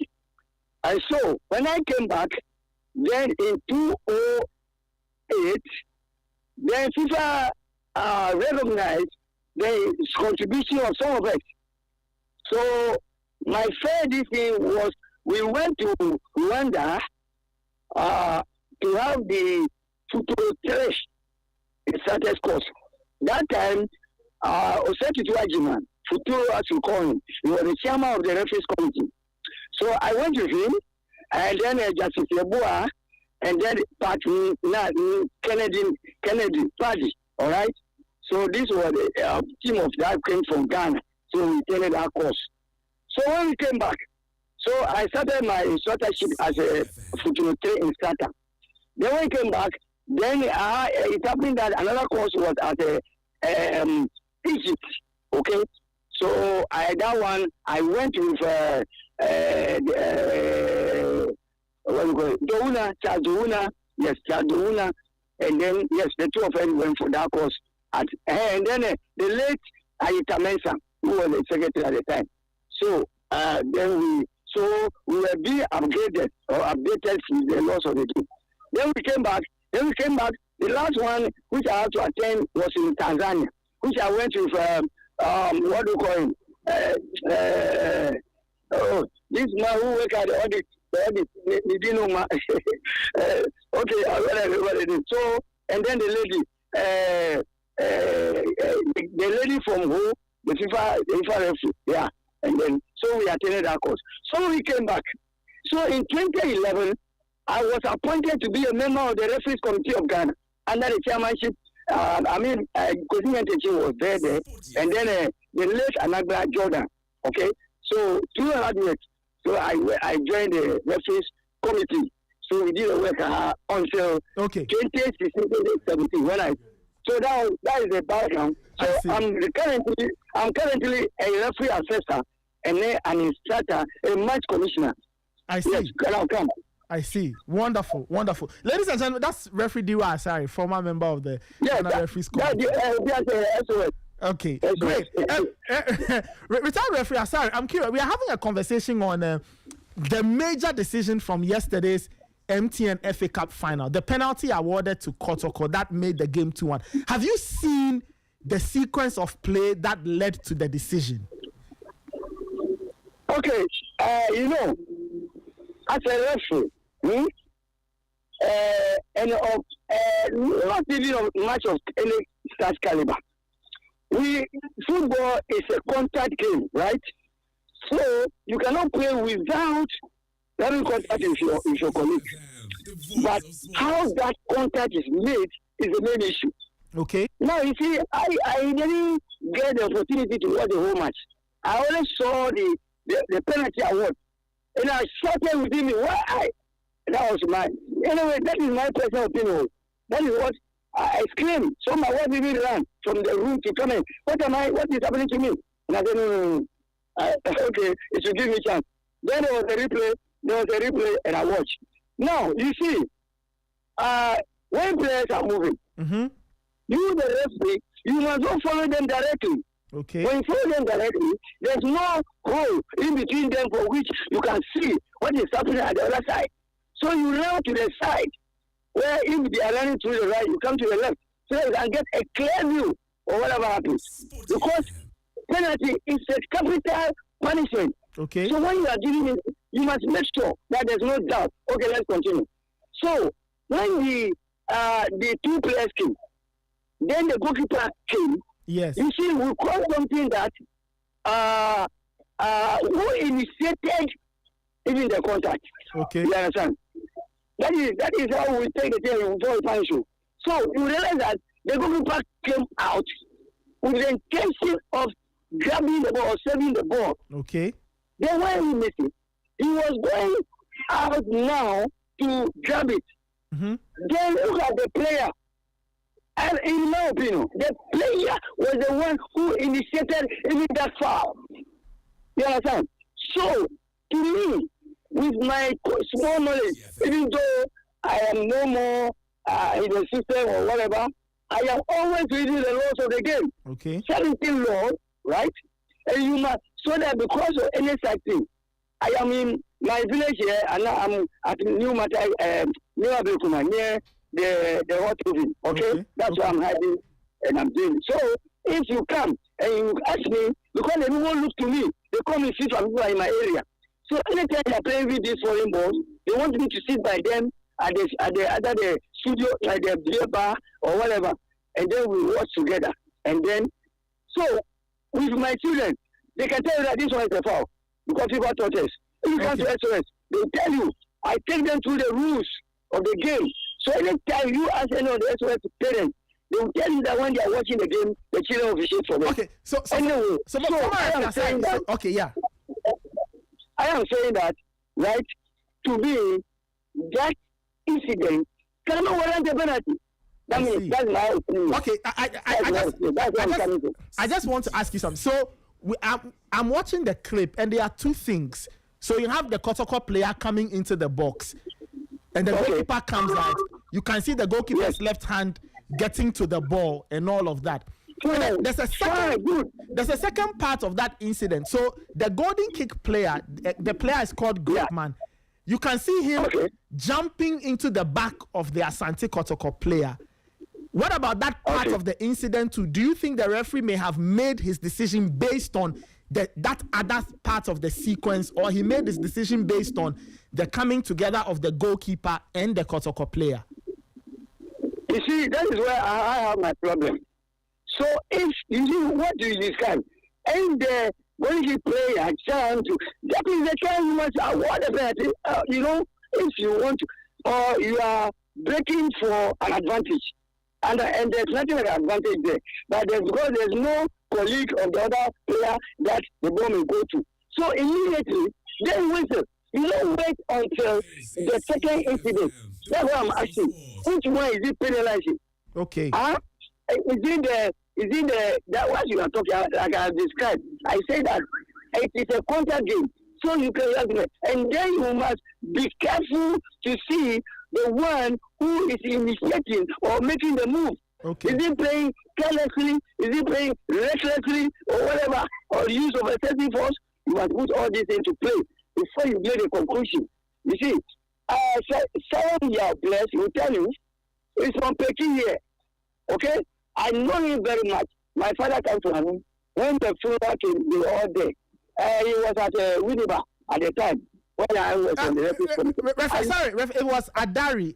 Bless did not officiate the game. He got injured in the warm-up. So it was Adari who eventually handled the game. It's Adari. Oh, sorry. Yes. I was hearing the, you see now I'm telling you that I didn't watch the match. You see, I always saw. Referee Bless was supposed to, but he got injured. So it was Mr. Adari who stepped in to handle the game. All along, they were telling me, they were calling. Sorry. I know that, and I have the firm belief in him. He wouldn't have done that. He wouldn't have performed that way. That's what I'm saying. That is my opinion. Please, opinion differ. Okay. And I know I don't want anybody to take me to that and give you conclusion because the incident has happened already. Okay. What I will say, what you will say cannot change the result. You understand? Yeah. But since we are learning, and I'm a teacher, I have to put the right decision on his path. So that next time, when you happen to referee B, then you see there will not be any about it. Yes. Thank you so much, Referee Diwa, retired Referee Diwa. I really appreciate your input this morning. You've brought some clarity to the matter. Thank you very much. I'm always available. All right, thank you so much. Okay, so retired referee, let's listen. Retired Referee Diwa Asari. He's also highlighted the ambiguity, and he said if you break the incident down into two parts, he recognizes the fact that there are two things happening. Yeah. And then he also says that the referee has left us wondering what it is he gave the penalty for. Exactly. Is it the golden kick goalkeeper apparently fouling Kwame Poku, or Gripman's movement? Now, the more I watch that, I say that if the referee had been sent to the screen to watch that, I think he would have given based on Gripman's incident. I think. Just looking at, again, Ray, my point is, I'm not looking at the pace of everything. It's not like the incidents are far apart. They almost happen concurrently. So Nathan, a direct free kick in which a penalty is part of direct fouls given. Yes. It is given when an opponent is in a manner considered by the referee to be careless, reckless, or using excessive force. Yes. Now, if you look at Gripman, he missed the ball. So the only point was, how am I going to redeem myself? That action was careless and reckless and excessive force. Again, all of it jumping into your opponent is excessive force. All of it hangs on referee Adari. He's the only person. He's the only person. And of course, let me introduce Michael Asaibodu is joined us in the flesh this time. Yeah. In the flesh this time. Yes. And we have another Michael here. So they have the two Michael. The Messiah. Michael Akumia from Wuntumi FM, right? Did I get your station right? Yes. From Wuntumi FM. Sure. Wonderful. It's nice to have you guys here. Thank you. No, when I say Michael, they'll get confused. So I have to figure out. Asaibodu. Messiah. Okay, so Michael is Asaibodu and Akumia. Ray said it's a penalty. Oh. Wow. Guys, look, it's nice to have you guys. The talk from yesterday, I had so many fans after the game approaching me. There was a particular guy who said, hey, I said, hey, Ghana football now. I say, the penalty, Basa. Like, people were so aggrieved. And there are some people who believe that it was a good call. But as I've said, I think we are more confused than before. Exactly. I think we need to know the point on which this penalty is based. Is it the first incident or the second incident? I don't know. I'm shoving the back of my head because I introduced another angle. No, I think it's a great argument. I think it's a series of incidents that leads the referee to take this particular decision. And one thing I was watching whilst I was running the commentary was the movement of the assistant referee too, and that is Theophilus Akugri. So you can see in this footage clearly, when this happens and the referee initially allows for play to continue, the assistant referee too makes a run beyond the corner line. So that is him there with his flag. Yeah. That signals that something is wrong. So in as much as the referee has still agreed, let's play, there is something that needs addressing. And that drew the referee's attention to it. Now, he did not really communicate in terms of going there and then having a chit-chat. What should we do? But there was an early signal that ringed in his ear, and the referees communicate by body movements too. So I read Raymond, I monitor his actions, and then I take a decision. I'll take you to an incident. The first time in my life as a football fan, I saw something like that was in 2008. Okay. Chelsea v Man United, Stamford Bridge. Now, Chelsea are playing down the right-hand side, and they cross a ball. Now, Carrick is the Man United player who goes to block the cross. He doesn't. Somebody's finishing. He doesn't block the cross. The ball goes off his hand, and the ball gets into the area. The ref allows it to play, but I noticed that the assistant referee was running towards the corner flag and was waving vigorous. And I was asking myself, what is this guy doing? Signaling. And then the referee turns to see. Then he points to the spot, and then I see the replay, and Ballack scores the penalty. The rest is history. Chelsea win the game 2-1. But we get them back in Moscow. But that's on the side. but I'm saying, so you are right. It's a similar thing here. So when I was running the commentary, I just decided against saying, this is not a penalty. Why is he giving this? I just wanted to monitor the decisions and the movements of the officiating officials. And that drew my attention to something being wrong. But unfortunately, there wasn't a benefit of a replay from this angle that we are watching. So I decided to just keep my cool. What I said was that it was a very controversial decision, but we would just have to get the benefit of a replay to make a firm decision as to whether it is an accurate one or it was a wrong call. Do you think the referee needed a replay? I think that from what the assistant referee too saw, he was the replay for the referee. He provided that option. Okay, so he explained another angle. This is what I saw. And referees trust themselves because the same training you go through as a center referee is a similar one I go through as an assistant referee. Because if I'm an assistant, there are certain things I would need to do. That would be checking my lines and all that. So referees respect the assistant referees for this. Offsides, and then in the box or decisions or actions in the penalty box, they check for some of these things. So they refer to them when something particularly happens within that penalty area. The assistant referee is the go-to person. checking for lines, checking for certain player actions and all that. So I think these are some of the things that assistant referees contribute to the center referees in the decision-making process. And he played a role here. Now, for Latif Adari, I think people have a problem with the initial decision to allow play on to continue, the play to continue. And then he had to come back and then award a penalty. But these things happen. There are times where referee even award decisions and then they go back and then decide not to award the same decision they gave earlier. So these things are things that occur in the game, and we have to understand it.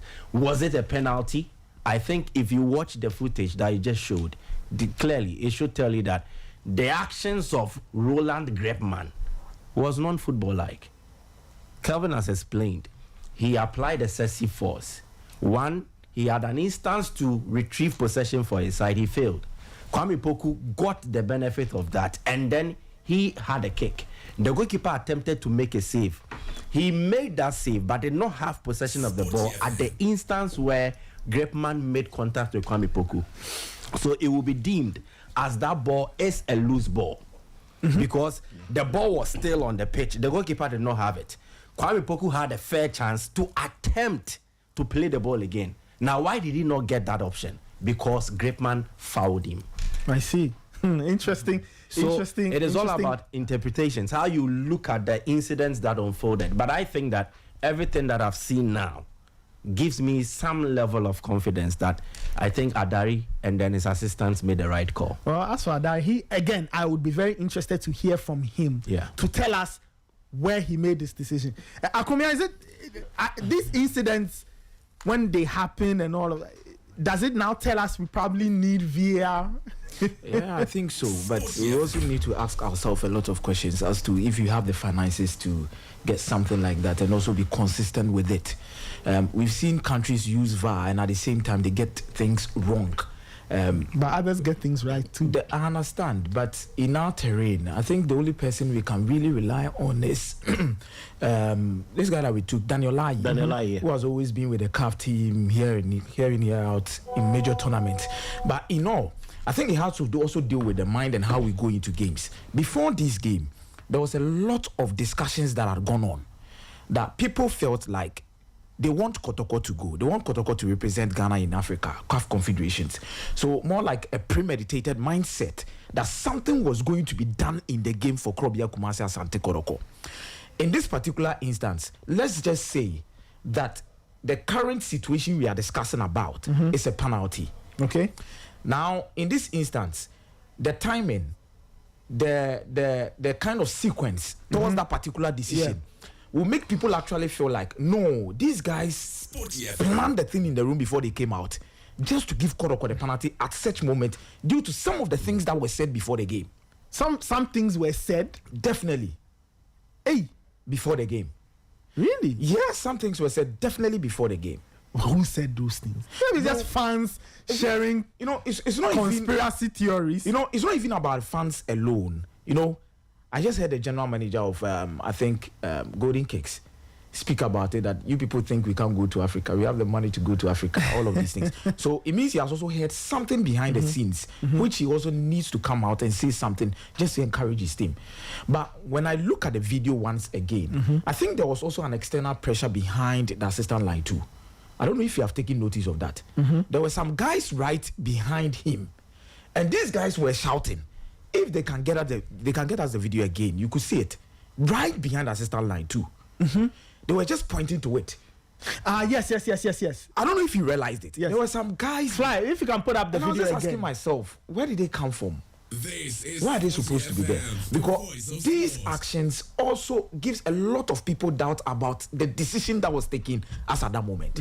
Because you don't give room for people to get around the referee.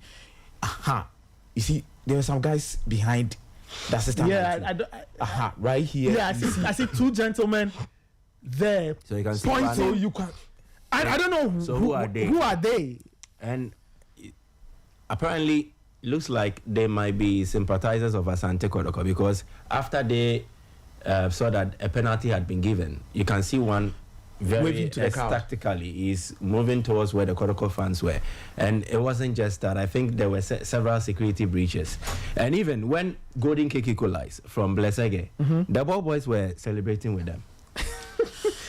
No, I don't know if anybody paid attention. Okay, Michael, if you guys are looking at that video, what the guy in black should be one person you know. I don't want to mention it. You don't want to mention. I do the person. No, I don't want to mention it. You don't want to mention it. That's why I used they are sympathizers of Asante. I see. Talking about that, let me just read this update from the. No, let me read this update from the GFA. They said Golden Cake have been charged with breaches of the GFA's disciplinary code 2019 and Division 1 League Regulation 2019 following their cup final with Kotoko. It is alleged that supporters of Golden Cake FC threw objects onto the field of play during the said match.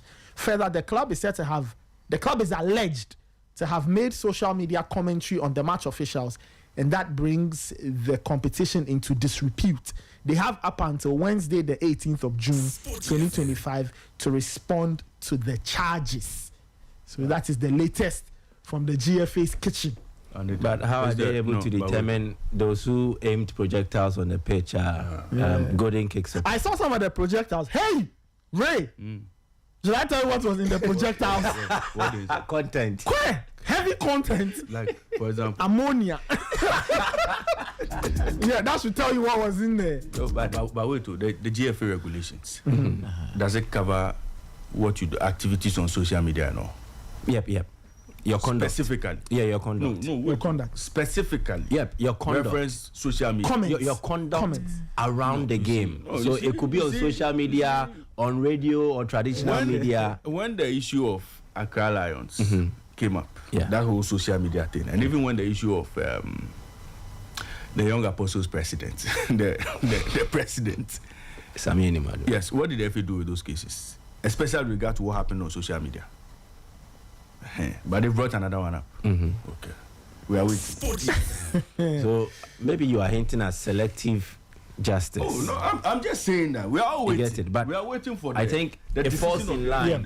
If a club conducts itself in a manner that brings the game into disrepute, then the FA can take it up and then decide to charge that club. It falls within all the laws that the FA have in terms of governing our football. I see. It is not in contravention to what has been stipulated in the GFA statutes, the other regulations that are being used to run the respective competitions that the FA organizes. The issue here is that if Party A does it, they are allowed to escape the full rigors of the law. If Party B does it, then we have to apply the law. So maybe you have to look at that. But in charging Golden Cake, I think it is in order. My issue is, how are they able to ascertain that those who aim projectiles, maybe it is Raymond, maybe it is Kelvin, are actually supporters of Golden Cake? Because at pre-match, the only demarcations given were that the Kotoko fans will be at the other end of the goalpost, then Golden Cake will be at the other end. So for the VIP and then the center line, it was for neutrals. So if you observe critically, where the projectiles were aimed from, one was from the other side of a center line that is opposing directly the VIP, and then some were even from the VIP. So how do you determine that? Okay, so this man threw a bottle, he is from Golden Cake. It might be a neutral enjoying the game. He feels so disappointed in the decision that the referee has taken, and he decides to take matters into his own hands and then throws the bottle. I think if you are charging Golden Cake, it should be for the misbehavior of their players, and some officials running towards the officials, charging them, trying to assault them. That should be where you look at. I think failing to control their players. In the but for bottles being thrown on them, that's what you can't determine. I think it's unfair to Golden Cake. I think it's unfair to Golden Cake. Yeah, I mean, as for the point is, as for Golden Cake, if they have said anything on social, they need to go and answer. Yeah.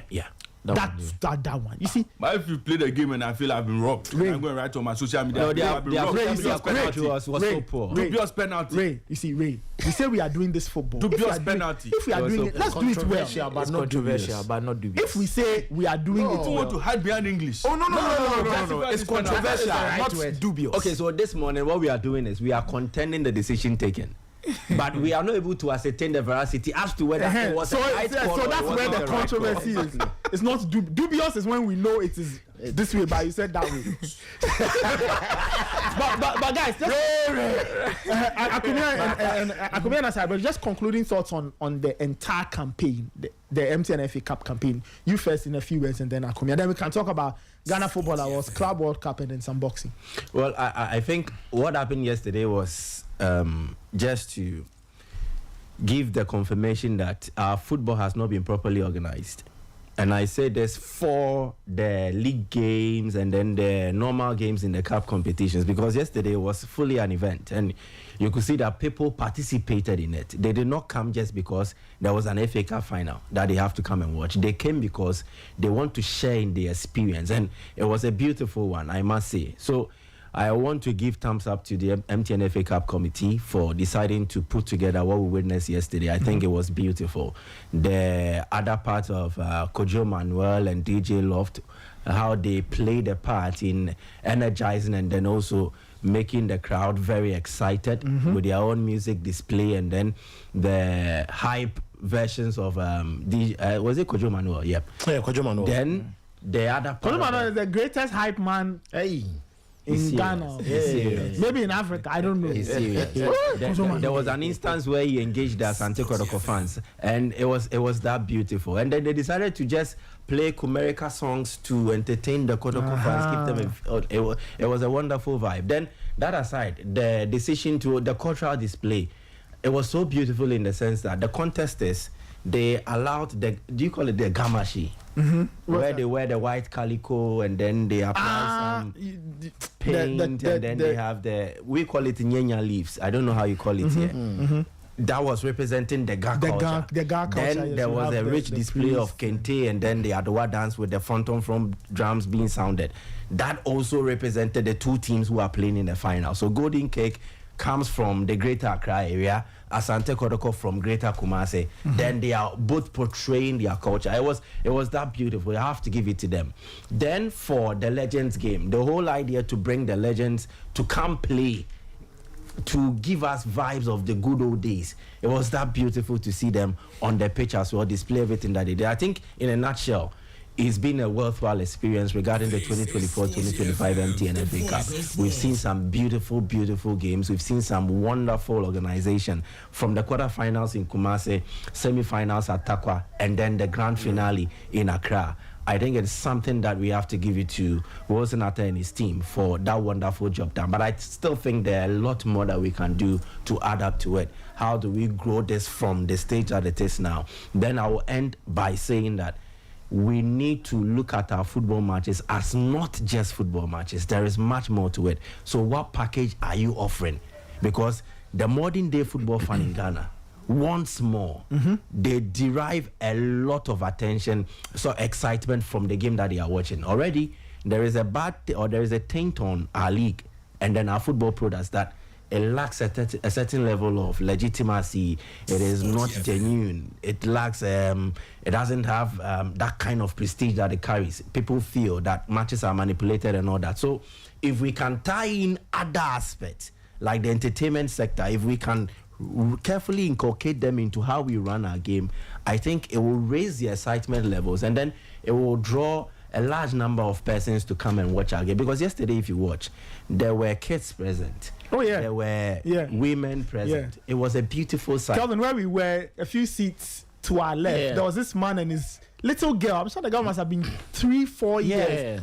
And his kids. Exactly. It was Zakaria Mumuni. He came with his wife and then young daughter. Yes. The coach, Fifi Parker Hansen, was with his family. Yes. So if the environment is safe enough and then it is entertaining, families can come and enjoy their football. Exactly. And then trust in the environment that it will keep their family safe and secure. And I think it is something that should drum home in the heads of the FA officials, that how do we make sure that the day-to-day Ghana Premier League venues, the Division 1 League venues, embodies something like what we saw for the FA Cup. It is expensive, but we need to start from somewhere. And I think if we're able to do that, then gradually we are winning over the next generation of football fans. Because that kid that came will likely want to be part of another experience again. Yep. So we need that, and the FA needs to guarantee us that they will be making changes to how the game is being run. Akomia, your thoughts? This is where I have a problem with how we keep our stadiums safe for various families that comes around. So imagine yesterday a 3-year-old kid, a 4-year-old kid, you actually see someone throwing a bottle on the pitch, see all of these things in and around. How do you expect this kid to have interest in coming back to the same venue next season if you're supposed to play football? These are things we need to look at. I strongly believe that the MTN FA Cup has actually set a standard for itself when it comes to publicity, branding, a lot of things.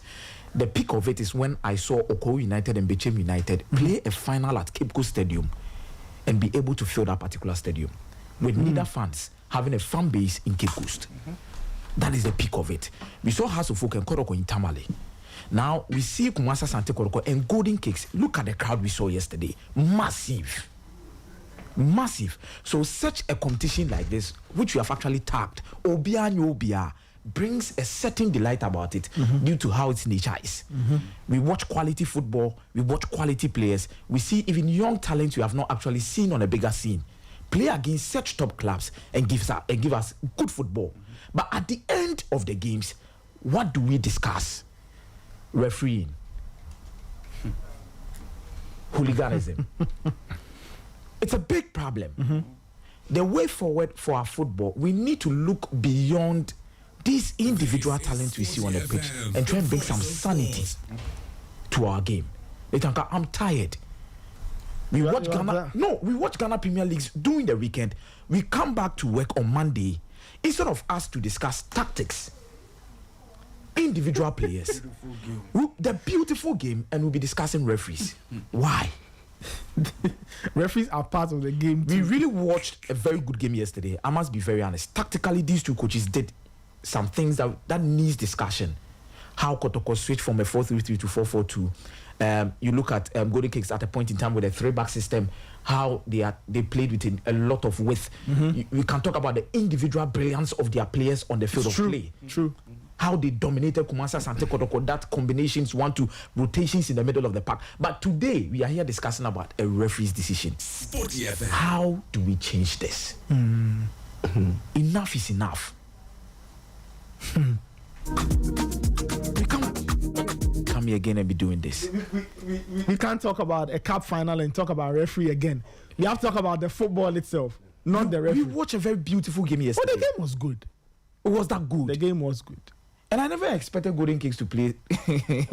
I know they are good, but playing against Kotoko, I expected something different. Maybe they will sit back, try and counter Kumata. No way. A lot of boldness. They were brave.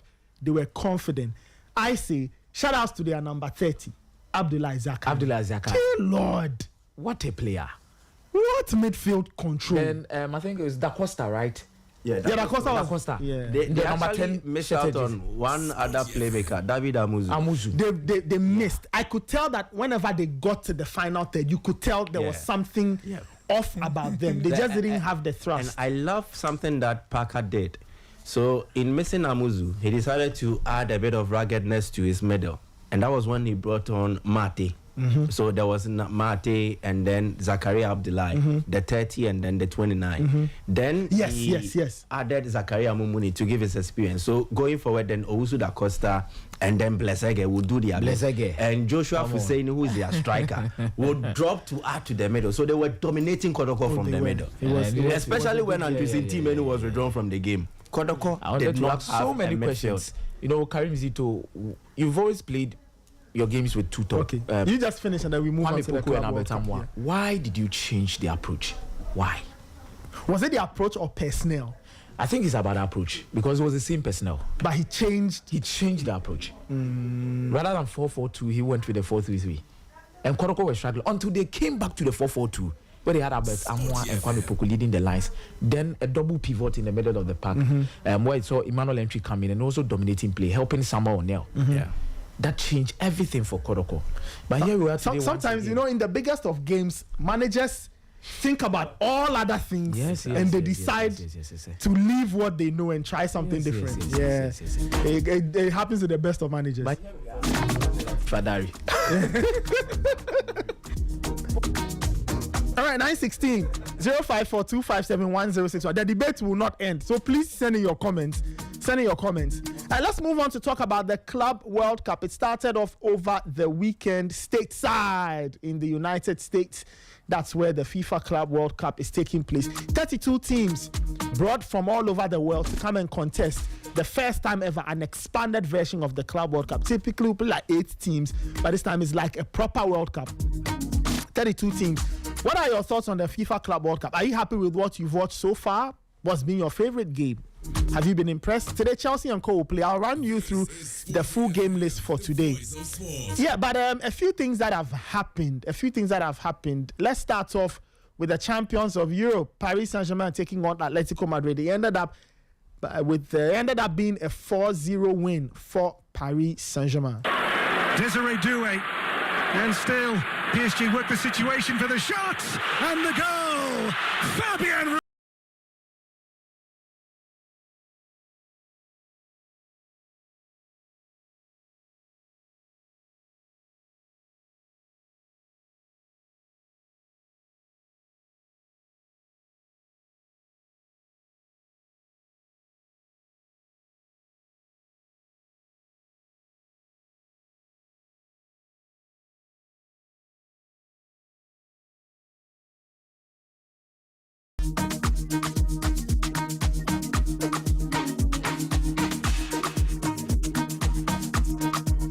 All right, so that was PSG beating Atletico Madrid by 4-0.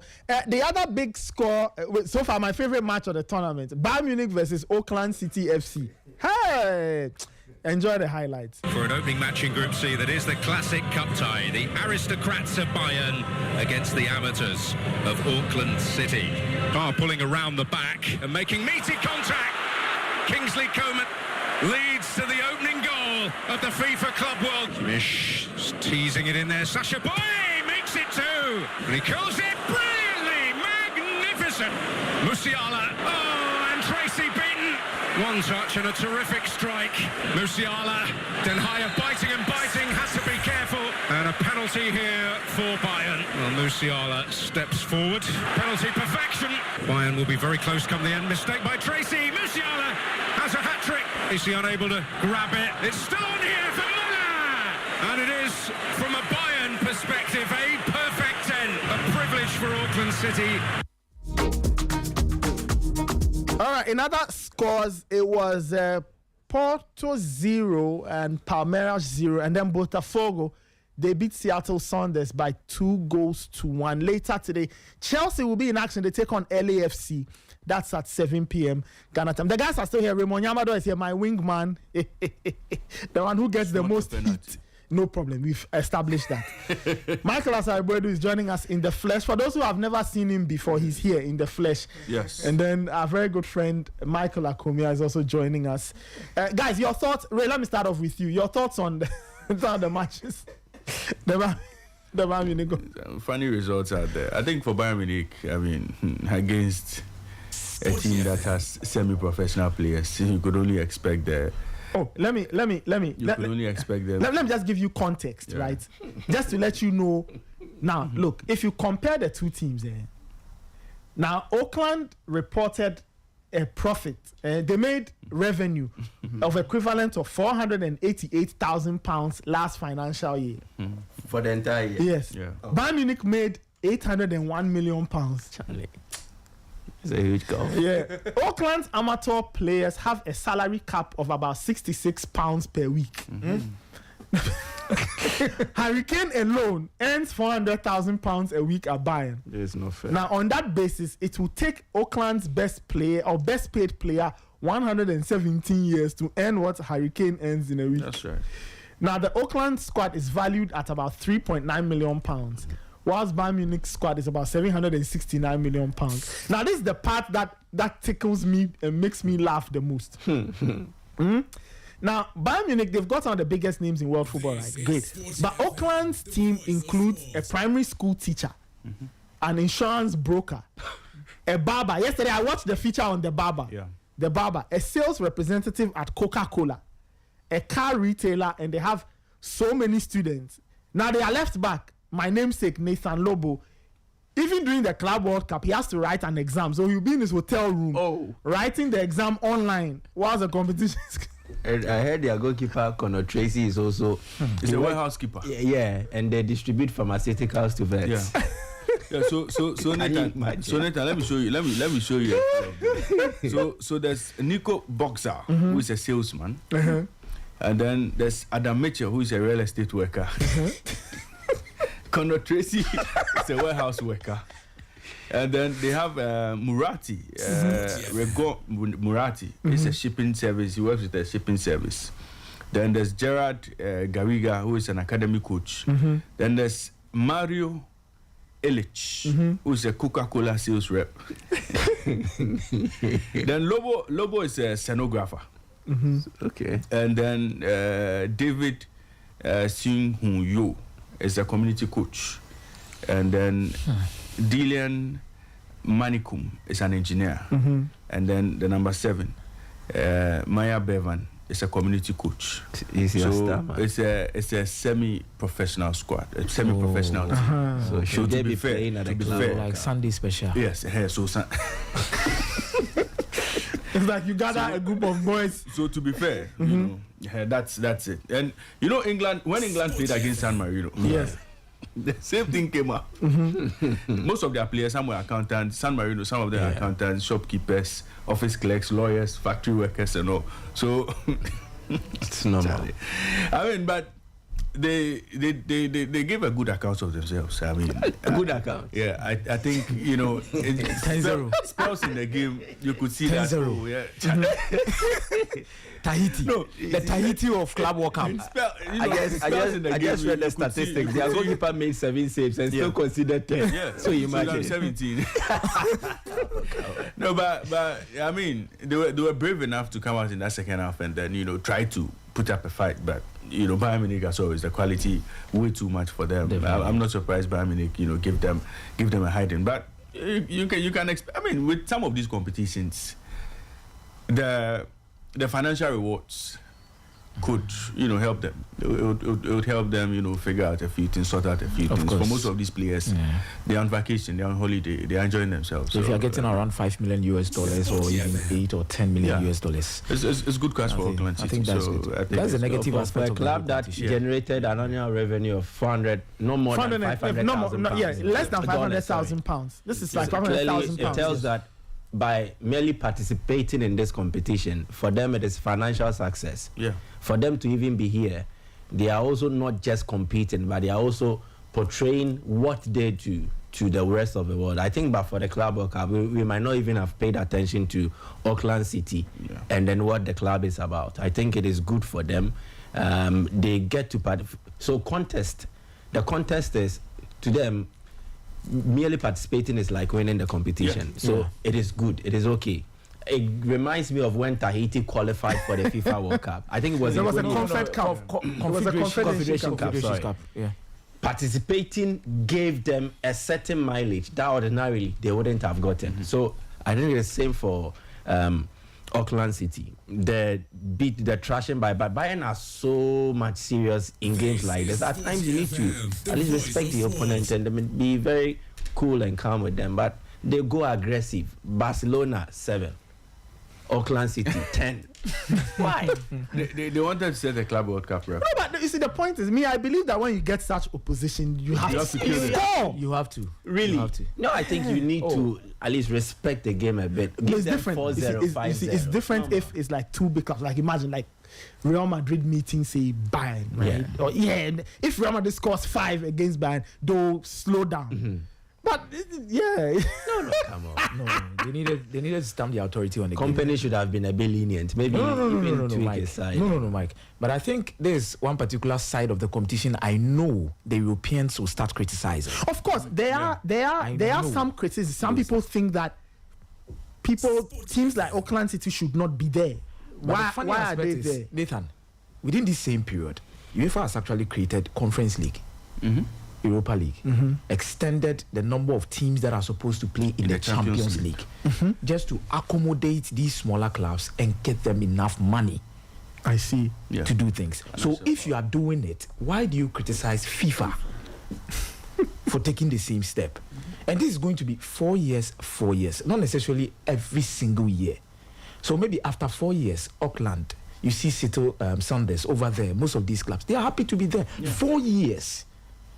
Just and they probably might not come back again. Might not come back. Anyway, let me read you some comments. This is from the BBC's own survey of fan opinion.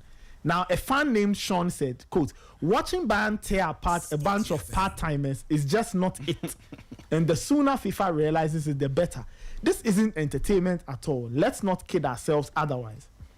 A fan named Sam said, quote, I know Bayern didn't choose who they play, but I do feel putting out this 11 was perhaps not the most sporting thing to do. Yeah. The match makes uncomfortable viewing. Now, a fan named Richard said, quote, isn't that what a preseason friendly is for?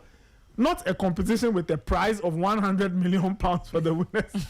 Now, when Michael Olise asked whether he felt any pity for the Auckland City people, he said no. No, they came, if they had beaten Bayern, what would you have been discussing this morning? Auckland City company, you allowed Auckland City to beat you, and you, so no, there wouldn't be. When you get into the job, at least when you get 3-0 ahead, you need to slow down a bit for sportsmanship. No. They were 3-0 after 30 minutes. Yes, what so were they supposed to do? Musiala is chasing the golden boot already. Golden boot for what? He's scared. Bayern also wanted to create history. Yeah. The biggest score line in the competition. Yes. No, but my worry about this competition is the number of games players have to play. That's my concern. So a coach like Pep Guardiola says, look, my players are going on holiday. So they are going with their wives and kids and all. They are not going to have any rigorous training and all. Because he feels that they are playing too many games. Earlier in the season, Pep complained about football now becoming like a basketball season. You are playing so many games. It's not fair. It's taking a toll on the players. So after playing this rigorous league, playing the English Premier League, FA Cup, EFL Cup, Champions League, then there's another trophy. So how many games are players going to play? Players are going to play almost over 50 games in a season. I mean, because your average season, if you're a Premier League player, is already 38 for the league. You know, another, if you travel further in I'm coming. Another what? They are doing like 40, 43, 45. Another FA Cup. When do the big teams come in? Round 4. Yeah, round 4. So round 4, round 5. Quarters, semis. So another 5. Yes. So let's say. So if you're also playing in the EFL Cup semi-final, so you have 38 plus 4. 38 plus 4 is 43. If you play the EFL Cup, you come in again round for one game. The 1 game quarters. 2 game semis. So 4 already play plus final. The final. So 43 plus 5, 48 already. Yes. Champions League another stretch. You know, so it's almost like you're doing maybe 55. The top Premier League side who has qualified for this would play on a normal, like more than 50 games for their season. Then they have to add this too. Yeah. So I think where I can defend FIFA in this is it's actually 4 years. 4 years. Of course. Yes. So after this, I think the next one is going to be the next 4 years. So it gives you a breather. You can play other competitions, prepare yourself before it gets to that particular moment. And these guys are earning huge amount of money over there, and I don't think clubs are going to let loose such an amount of money. Your prize money is about 100 million, especially when it comes in, because that 100 million 120 million can buy you one player, $120 million in the summer transfer market. And you can keep one in the medical room. You can leave a couple with the doctors. No, but a player can get injured while on holiday. No, you leave a lot of them with the doctors. You see, we can never predict injuries. My issue is Pep complained about the schedule, the load. But he did not complain about the bonuses on offer. This is what I will say. For example, I think in England, this is what should happen. I think clubs should be made to use, for example, their U23s to play, say, the League Cup. Yep. So the Carabao Cup should not contain a first-team player. Yes. Only if a player is coming back from injury. So everybody uses a U23 squad. Simple. So that's already 5 games off for your players. That your people will not understand. You know your people. You have to win. They will complain that you are killing the competition. You know your people. You've been there with them. Okay. Nathan, you've been there. I know my people. I know. Okay. Okay. Maybe we can introduce a new variable. Only introduce your first team in the final. No, I think would that be fun? For sponsorship reasons, a sponsor will not be happy. Teams would have to use their second string size. They also want to have the best players participate in the competition. But my issue is this: you know what you signed up for. So you have to deal with it. Exactly. You are coaching at the top level. Yeah. The game is evolving. We need to make the game more exciting. Now, money runs the game. We need to accept that money runs the game. Now, if I am the coach of Manchester City, I want to compete at the top and win all the top trophies. You played several number of matches. You play more than the other teams. I don't think Newcastle is complaining here. No. I don't think Brentford is complaining here. It is because per their level, they would have to play a certain number of games. They are okay with that. If you are Manchester City, the reason why you have a fat budget, the reason why you have enough resources is because you are competing at the top and they're making more revenue. Now, when you generate that revenue, build your squad to be sizable enough to compete on all fronts. Check Pep Guardiola and how he rotates. He basically plays the same 11 throughout, even in a normal game, for 90 minutes. He will play throughout and will make just one change. But he has other players on the bench. So it is him that is overloading his players. He's not giving the fringe players enough opportunities to play. For instance, in the case of Paris Saint-Germain, what Enrique did yesterday was allow Dembele to rest. It was not even the match day squad. Let's give opportunities to other players. Gonzalo Ramos, who has been used sparingly throughout the season, is slotted in to start. Lee Kang-in was not a consistent performer for PSG, so he was mostly on the fringes. Then let's give him an opportunity to play, rotate. We saw Seni Mayulu, integrate them into the side. But for Pep Guardiola, De Bruyne, Phil Foden, the same players who play throughout, they will burn out. So I think it is a Pep problem and not a FIFA problem. I see. I don't know if you get it. I get it. It is a Pep problem. See, we are looking at the injuries clubs have had to deal with last season. So Arsenal, for instance, Bukayo Saka played the entire season, was exceptional, played in the Euros, came back, started the season, good form, he got injured along the way. Obviously, you won't rule out having played so many matches. Same with Rodri, and that's where Pep got angry. You know, all of these things are taking. But are those injuries down to? So, for example, if you blow an ACL, is that a consequence of too many games? If you probe further and to look at those injuries, okay, so in the case of Saka, in the same team there was Declan Rice. He also played the same number of games that Saka played. He was with the English national side. He did not get injured. A few more players. You get it. Lots of them dropped off. It is much more player specific. So it is related to a particular player. That is why clubs monitor the load genetic lottery, they call it. But you're again losing your key players. No, you are losing your key players because I think for national sides, they don't mostly monitor the load given to players. Clubs track that. It is up to the club managers to monitor the load of their players and know when they are being overloaded. I see. So they can shed some. Now in this case, I am Mikel Arteta. Bukayo Saka must play every game and not be given rest. And other players won't get opportunities. The case of Pep, Rodri has to play every game. And there's Matheus Nunes on the bench. He can't even get 50 minutes to come and try out. I think that is where the problem right is. back. Yeah, so the club managers need to plan and then manage the load given to players. I don't think the Club World Cup, how many matches will you play? They are 32. Seven games. It's like the old format of the World Cup. Yeah, if you go the distance, it's 7 You are training every day. Yes. You are training every day, but you need to plan these things and manage the load. So Pep says that. So if he wins, his players can. Is he really going to consider his the best problem? If they are beaten to, we'll talk about it. So those of you who will be watching, Manchester City, they are not taking this thing World Cup. The only thing I'll tell you is that please bet on Auckland City. Their matches goals will flow. Anyway, how did they qualify? They made it here as the best OFC Champions League winners over the ranking period 2021 to 2020. It just tells you a lot about that. They've dominated their competition in the last 13. They've won the last 13 times since 2006. So that is their size. What?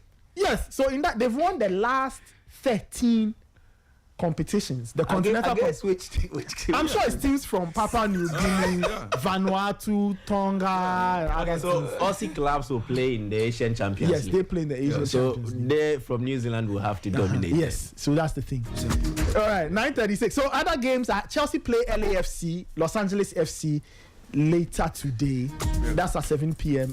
Ray, I think there's another game. I'm trying to get the final game. Benfica and Boca Juniors. Boca Juniors. Okay, the other thing that happened over the weekend too was the Ghana Football Awards. It happened at the Grand Arena at the Accra International Conference Center. Thomas Partey won the Footballer of the Year. Ray's not happy with that decision. I agree with you on the point that I would have voted, if I were voting, I would have voted for Antoine Semenyo, but well, that didn't happen. So that's that. But Doris Bredua won Female Footballer of the Year. Miriam Ponsa was goal queen. She scored the goals left, but nobody could break the record. And Mary Bear Kun of Police Ladies won the best home-based female player. Razak Simpson was the best male home-based player. His goal won Goal of the Year. That was 100% fan vote. The Hamdega against Hearts of Oak. That's what the fans voted for. So that is that. I would have voted for the Young Apostles bicycle kick. The goal against Hearts of Oak. Yeah, Prempe's goal. Yeah, I would have voted for that one. If I had... No, I think I voted for Prempe's goal. So that one I'm happy. No, I voted for Nyama's goal. Raymond. Why? Oh, no, I saw... But have you seen Nyama's goal? I've seen Nyama's goal. That was a good goal. Yes. That was so a I good voted goal. for that one. Yeah, but I think... As for Simpson's goal, look, I have issues with the pitch. That pitch, the size of the pitch, and where he was, where he hit that ball, the goalkeeper's dimensions are allowed. That goal. The pitch dimensions are allowed. And then other awards, Kwesi Appiah won Men's Coach of the Year. Ashraf Hakimi won the Best African International. Nathan, so why did Kwesi Appiah win Men's Coach of the Year? Men's Coach of the Year. I don't quite understand the Why question. did he win Men's Coach of the Year? Kwesi Appiah. For guiding Sudan to the AFCON, again, people voted. It's a culmination of votes. You see, these people voted matter. No, but I think it's taking away, the real issues that have to be dealt with. Look, if there's a board. Yes. If there's a board. Yes. We'll consider the votes. But again, we have to do what sounds right. Okay. So that you don't tell me people have voted for Partey as the best player. Okay. And so let's stick with it. Ray, before you go on, I just need to say something. I just need to say something quickly. Yeah. So Sporty FM's coverage of the Club World Cup, this one I need to do it. It's important. Oh, yes. It's proudly brought to us by Electroland Ghana. So they are the reason why we'll talk about Club World Cup. And they are the reason why you tune in to listen to the commentary on Sporty FM. So Electroland Ghana, thank you. They are our sponsors for our coverage of the FIFA Club World Cup. Thank you. Electroland Ghana. Fantastic. So if you tell me, a lot of fans voted for Partey Player of the Year. No, that one wasn't a fan vote. So that wasn't a fan vote. The goal of the year was 100% fan vote. I mean, so for Partey to all be other best categories player, Partey best player came from the club 100. Okay. The board did a short listing. Okay, of 100 clubs. No, the short listing of nominees. So there was a long list. Okay. And then the board cut it down. Okay. I'm part of the board, so I can speak for the board. So the board, very good. The board, after looking at how was the club voting 100, process? And then there was a club 100 of coaches, captains, and journalists. Okay. And then they voted. Okay. Yeah. So each vote, of course, each one you choose has a certain weight, and then you put everything together, and then KPMG did the counting. So let's say it was like an industry voting. Very good, like an industry vote. I agree. So beyond that industry voting, yes, no other group could sit down and say, okay, this is the result, but let's look at it. Does it sound right based on what we've seen as a board? The board only sees the final result on the day of the event. I see. I rest my case because if on the day board of the event, if the board sees the result, yes. So the board sees the result. Okay, this person's won, that person's won, that person's won, that person's won. So apart from the goal, the only thing that is decided unanimously by the board is the living legends, and then football for good. Yeah, the yes, the living legends we debate. Yeah. We want this. We go back and forth. Okay, we decide. We award persons A, B, C this year. Finish, and then the football for good.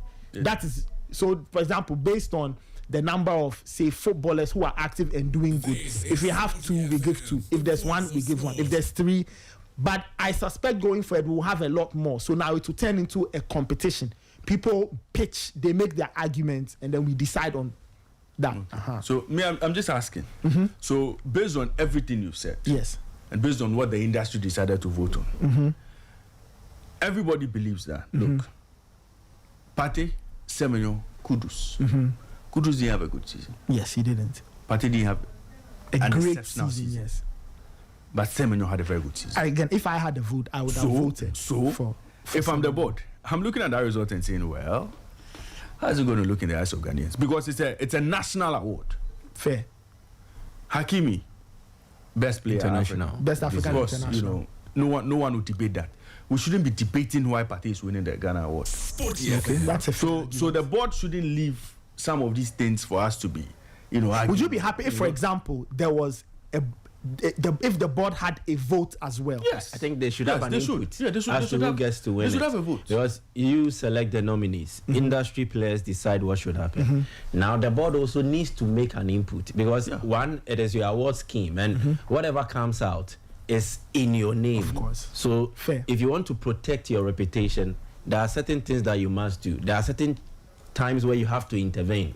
When it is obvious that, okay, this player does not really deserve this award, I think the board should make an input and then decide on what to do. And there was this award, the Future Star Award. Yes, the Odatelamte Future Star Award, yes. It went to Jerry Efree. Yes, it did. But that little girl who was in there, I hope there's some counseling going on to get her to be sound mentally. Later, she's a kid. She's a kid. And for you to even put her in that category, I don't think it's right in the first place. That's why you have young players, young future, they are players. Yeah, but the Future Star is for those who are 20 and below. Very good. But you put a 12, I think she's 15. She's Christiana 15, 16 there about, right? She's a young girl. Abigail, how old is Ashiaku? 15? Yes, she's a young girl. She's a very just young around that 15. Yes, she's a very young girl. So you have to find a way to manage her emotions. Because if she was there, she possibly thought she was going to win it. Because if you listen to what she's done, I think she played with the under 15. Oh, she did. And she's with the maidens, right? Yes, and then she played really well in the FA Cup. For Root Sisters. Very good. So everything points to the fact that, look, that young girl is one for the future. She would have thought so too and felt, well, maybe I'm going to win this. If she was there, she would need some psychological guidance post the awards so that she doesn't get into all sorts of things. Okay. So next time, maybe we'll do Future Stars for male, Future Stars for female. Do you know that ironically, that would be the ideal situation. Ironically, this is an argument that fellow board member Cleopatra in Ketia makes all the time. Okay. That she believes that maybe we should have one separately for the females. Yes. And thanks to her, I always say it is a lot of her arguments and inputs, and people like Matilda Jimedo and Akoseji. That's why lots of the awards now have a male and female bit. So a lot of those, the arguments they have made in our meetings, and thumbs up to them. Lots of them, after listening to them, we thought they were very sound arguments. So I guess this is something maybe the board can think about, that okay, maybe we need to segment, break down the Future Stars Award into two broad categories, male and female. Yeah, absolutely. Because it is likely, again, the voting public might be a bit biased towards male football. Because after all, he's played for the under 20 and then he also made his Black Stars debut. He scored. So you get it. So he gives him a certain level of prominence because he will be much more in the public limelight. There will be a lot of talks about him. But in the case of the 15-year-old, very little will be known because women football does not get enough publicity as the male football sector. So I think it is something that should be considered. But my issue here has to do with the Footballer of the Year and the nominees. Yes. I don't know why local footballers struggle to get in. I don't know if I'm getting it. Yeah. I don't know why they struggle to get in. Okay. What I will say again as a board rep, I remember when the long list came out. And so the original long list did have some of the Ghana Premier League players. And again, it's something that we've debated over the years. So somebody asked the question, okay, so do we now introduce a category to say we should award a Ghanaian player who's playing outside? We create a different category for these players. We do overall. And then we have to smash everything together and overall. It's in that light that the board thought of the best home-based player. But of course, I think you make a point that in the end, if there's a final shortlist, you should have, for example, if you have a player who's done well in the Ghana Premier League, why doesn't that player there's a reason I brought this up. How do you measure how well a Ghana Premier League player has done? Because in the case here, for Partey Semenyo, there is enough data to refer to. If you are to assess his performance, his passing accuracy and everything, you will get it. But in a typical GPL contest, for the local scene, how do we measure the overall performance of someone like Amankona? He's won the goal king, true. But aside the goal king, what else? What other contributions did he make? So I was having this conversation with a friend, I think on the night of the awards. Yes. Yep. And the discussion was like, I don't think the local industry players are doing well enough to place a certain value on their players. I see. Because they see footballers, okay, it is match day, let's go play. But they should also be seen as assets which can be branded in a manner where it brings value to the club. So, for instance, there are a few clubs who actually have contracted statistics companies to put data together for them. So at the end of every match, they will just upload the video on their platform, and then the AI will just do everything. So if it's a goalkeeper, distribution, passing, save percentage, so it will just put everything together and then provide the stats. The good thing is that it does for the home team and then the away team. So even if I am, let's say, Vision FC, then I have this company I run with. The company will do it if it is a game between Vision FC and Kotoko. It will generate for data Vision FC and then for Asante Kotoko. So in my opinion, if the FA sees the Ghana Premier League as its primary product, why don't they just contract? If it is, I don't want to mention names of such companies. Okay, company A, come and then be the official statistics company for the league. The FA sends cameramen to every venue on each match day. There's footage. So when they bring the footage, they just upload on that platform. Then the AI generates the statistics, and then it is fed to the GFA statistics department. Then at the end of the season, what the statistics department does is that they will just put together every detail. So we will not just come and then measure goalkeeping performance by just clean sheets. But we can measure by saves made, shots, distribution. So we will know who's the best shot stopper, the best goalkeeper playmaker. Today, I think there's something for that. The best goalkeeper playmaker because of your passing. And your coach, come on. But look, Michael, I think that... Why don't you do that? That is a fantastic suggestion. And I guess it is the challenge, and it leaves entities, for example, like Football Impact Africa, who are the brain behind the Ghana footballers, almost a little handicapped. Yes. You see, you are almost handicapped. You don't have enough data to base a decision. For example, you can only award Amankona because he scored 15 goals. That's where it ends. So why is Razak Simpson the best player on the local scene? Why? You got a call up to the senior national team. Just that. Then why not Benjamin Asare? Yeah. And you can make the argument for him. You get it. Yeah. But if there is enough data, then we will not, because sitting here, I think that there have been other players who perhaps have been better than Amankona. Fair. But by virtue of Amankona winning the goal king, his name is up there. But in the same vein, you check the level of impact. Atakumi's goals had much more impact than Amankona's goals. Eventually, he's delivered a title or a trophy for BBN Gold Stars. He scored 12. Amankona scored 16. Just 4 goals difference. So is Amankona the best attacker on the local scene? How will we be able to measure that? I see. So that's I don't know why the FA is not passionate about this. And I don't know. Very few clubs are doing it. Kodoko started with Instat. Yeah. Then when Nana and Ponsa left, they stopped. Yeah. Vichy. What? But look, Michael, I think different brain box. I think these suggestions are great, and I'm speaking to you as a board member, so I'm taking all this feedback that I will take back. You're part of these decisions. Board member extraordinaire. You're part of these decisions that we're taking. Which decisions? To award Thomas Partey.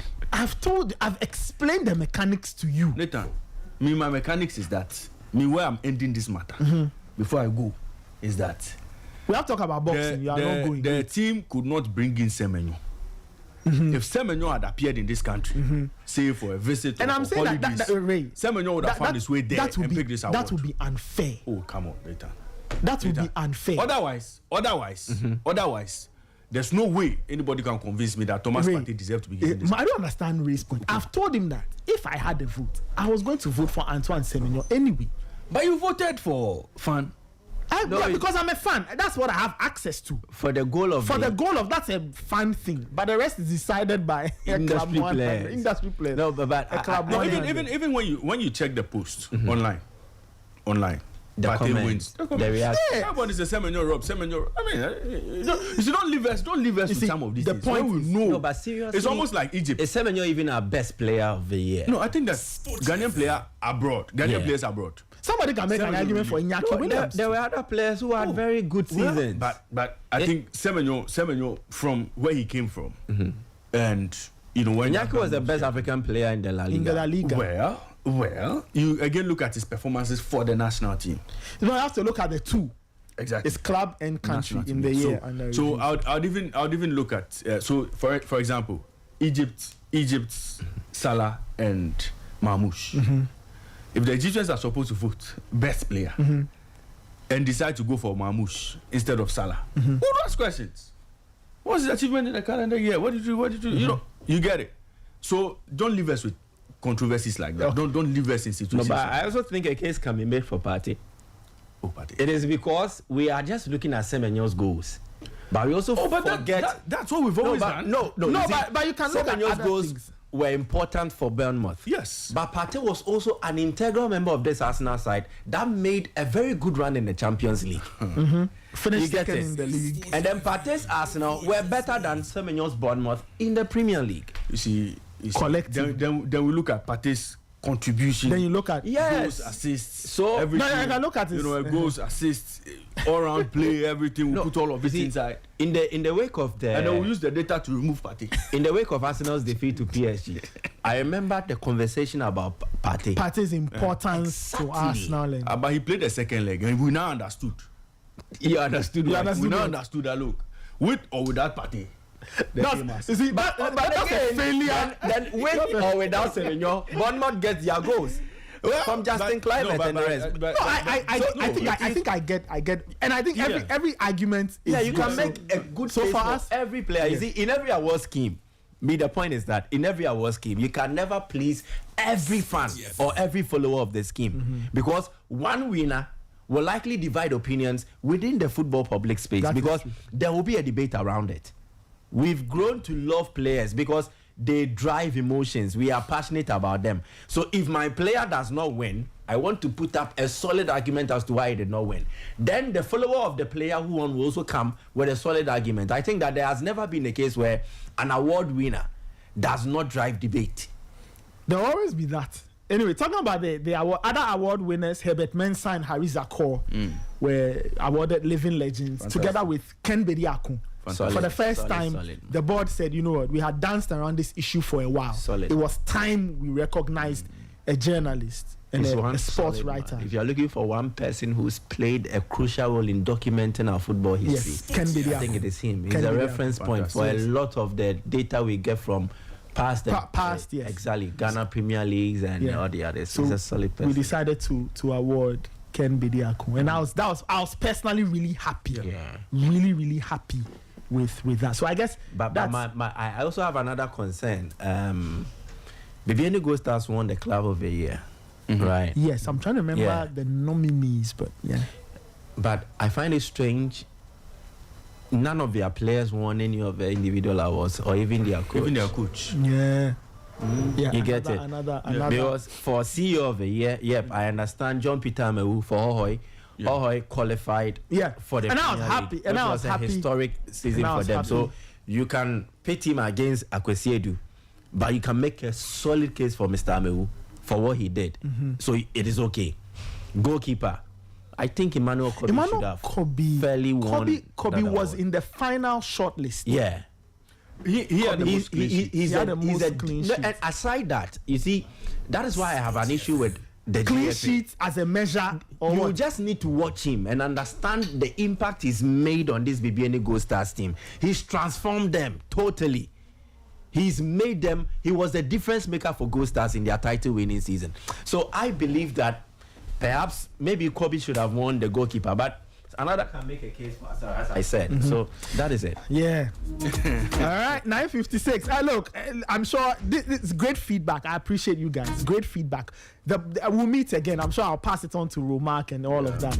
Other winners, of course, Gold Stars Male Team of the Year, Police Ladies Women's Team of the Year, Mediama Most Vibrant Club on Social, and all of that. Thomas Partey Foundation and Tariq Lamptey Foundation won the Football for Good award. The two entities doing big things. Shout outs to Football Impact Africa, Nutifafa and the team. We put together another successful event. I know the rain was trying to misbehave, but we managed to pull it off. Shout outs to all the board members, Felix Romar, Kauto, Forges, and Ahimfo, myself, and many others. We'll meet on the other side to sort things out. But the Ghana Football Awards 2025 happened at the Grand Arena of the Accra International Conference Center. Many, many thanks to those who were there. All right. Let's do some boxing.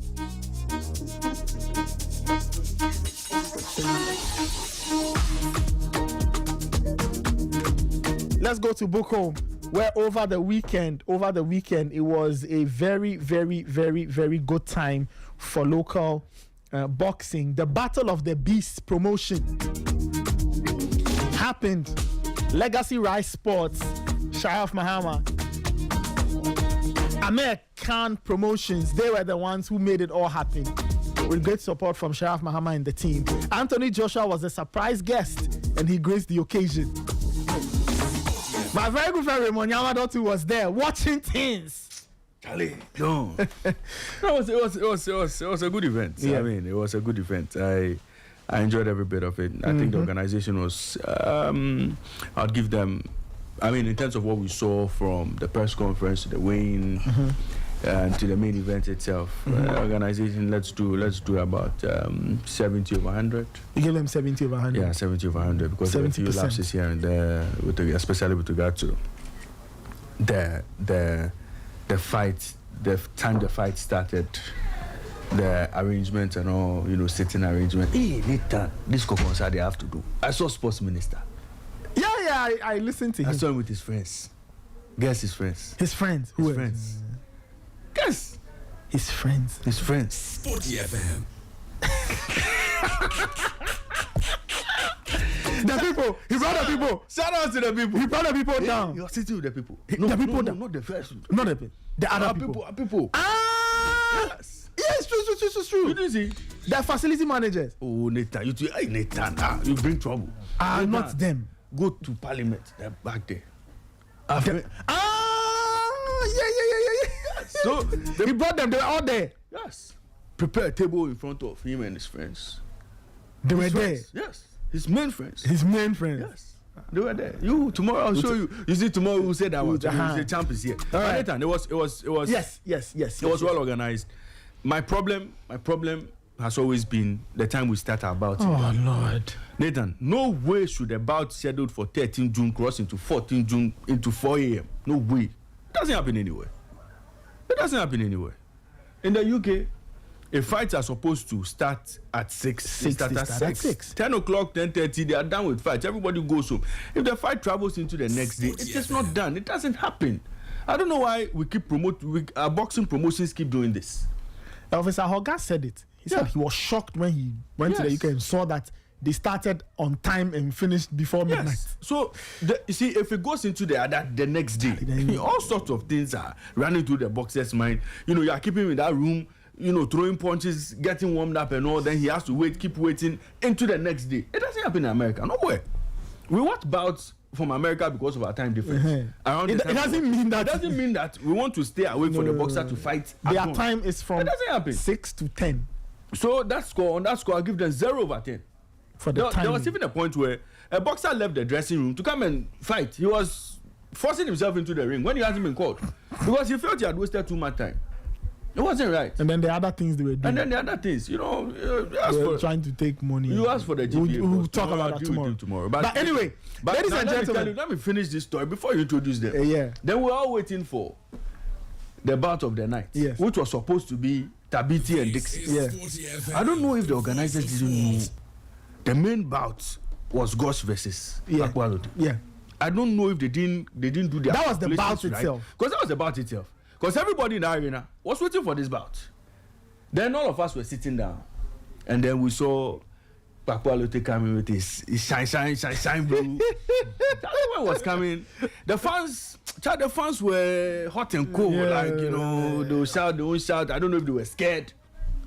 But when his challenger was coming, Daniel Gosh, hey, Charlie Nathan, fans power. So me, I even thought that, Charlie, hey, what's happening here? Charlie, Gosh win the fight already. Mm-hmm. Then the bout started. Ladies and gentlemen, from round to round 12. We have this one 3 months telling Shobu Akasebu.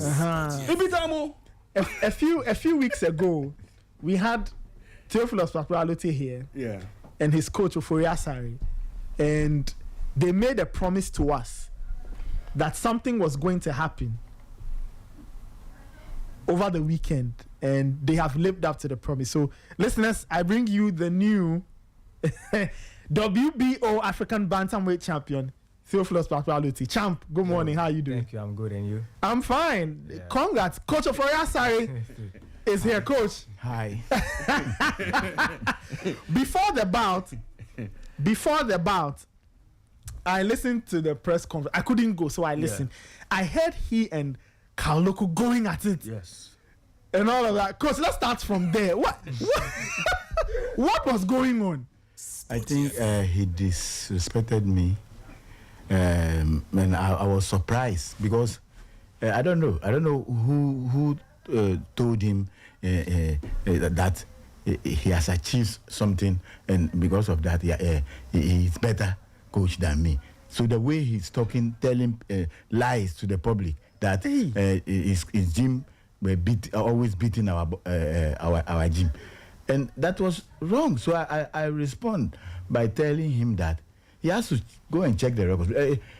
If it's not a short memory, then maybe he doesn't know mathematics. Because he should go and check, because we've beaten them more, not even closer. Theophilus' uncle, Patrick Alote, beat Ankara 3 times. Congo Soja beat him 3 times, and he was the corner man. Patrick Ayi also beat Dowenya and Kambasi, which he is the corner man, and a whole lot of them. Stopper, the one George actually beat some time back. Yeah, he beat another Pakwalote in their gym, and it was against Wisdom Boxing Club. So I don't know why he's telling the public lies that they've been beating us. So that was what got me annoyed. Then he was saying that somebody can be in the coaching for a long time. Somebody will just come and then bypass me. Who told him that he has bypassed somebody? Because where is the achievement that you are using against? I heard it, and coach was really angry because he's really throwing dust into people's eyes, telling people lies that they are better. But they are not. When you go check the records, what he's saying is a lie, and we're proving it to them. But Nathan, see, when you see coach like this, and you see coach in the ring, there are 2 different people. Because I saw coach will be running towards the corner. Yes, you are doing the side. You are doing this. There are coach energy. So, how was it on fight night? You promised us you were going to win. You said you were going to beat Gosh. So I was half expecting a knockout, only to see that the bout went the distance. Just take me through the bout. Why did they travel that far? But ultimately, you won. Just take me through the bout. Actually, I can say that I wasn't afraid of him. I wasn't scared. And I was hearing rumors around that I couldn't go to long distance one. But if I fight round to round, then I will get tired. Yeah. So that I want to prove them wrong that I can go to the long journey round. But I have the condition, but sometimes my mind is deceiving me that if I push harder, I'll be getting tired. But and also, if you are talking with your mind, whatever that you say, it will come true. If you said you will get tired, definitely you will get tired. So this time, I told my mind that I'll never think of that. I'll push myself. So I've been doing that from gym pushing myself that I can do, because I have the condition, I have the energy, I have everything that I can do. What go to the long distance run. So I told myself that this time I'm not going to, deceive myself with my mindset. I have to make my mindset strong to go to the long distance. You can see some rounds, you can see that I can knock him out, but I want to prove to all Ghanaians that I can go to the long distance run. So I showed them that I can go to the long distance. That's what I did last week Friday. I see. For them to see that I can go to the long distance rounds. I'm curious. So at which point did you know that, you know what, you were, because look, I'm trying to find the scorecard. 117, 111, 118, 110, 118, 110. Clearly. So at which point did you realize that, look, this guy, he was not at your level? Around 3. Oh, as well, like I say, when I boxed someone, I was studying him. I can say that he was showing some heavy punches. That I said I was listening to my corner. I have to be steady, even though I know I can beat him. So I have to be very steady, intelligent, because a little mistake can stop me. Because he was throwing other heavy punches, and also because he has reduced his weight, when the rounds travel, he will be getting tired, and also his power will be getting coming down. So that's what I see over there. I see. So you studied. So after you have to calculate everything. I see. Yeah. But did you know you were winning on the cards? Yeah, I know, because I'm the one fighting. I'm only the judges and everything in my hands. So whatever that I'm doing, I know what I'm doing. I know the time to come in. I know the time to go. So I know everything that I'm doing. I see. Coach, how was it as you were observing Theophilus? What did you come in? What were some of the things you saw as the bout was going on and all of that? Well, you see, we didn't just came in there to box just like that. We planned. I did a lot of research on the Gosh, and I watched his records on Boss Rec. I realized that he has only fought 4 correct boxers, which is Akimos Anna Ampia. One boxer called Michael Tego, and then the Benin boxer, the one he fought the WBO with, and then Moses Sevi, the one These 4 boxers are the only boxers I can see that. So what about the other boxers? The other boxers, they are let me say 80% winning when before going into the ring. He has advantage over them. The boxers that he fought, the boxers that they are claiming of these 15 fights, the boxers that he really fought are 4.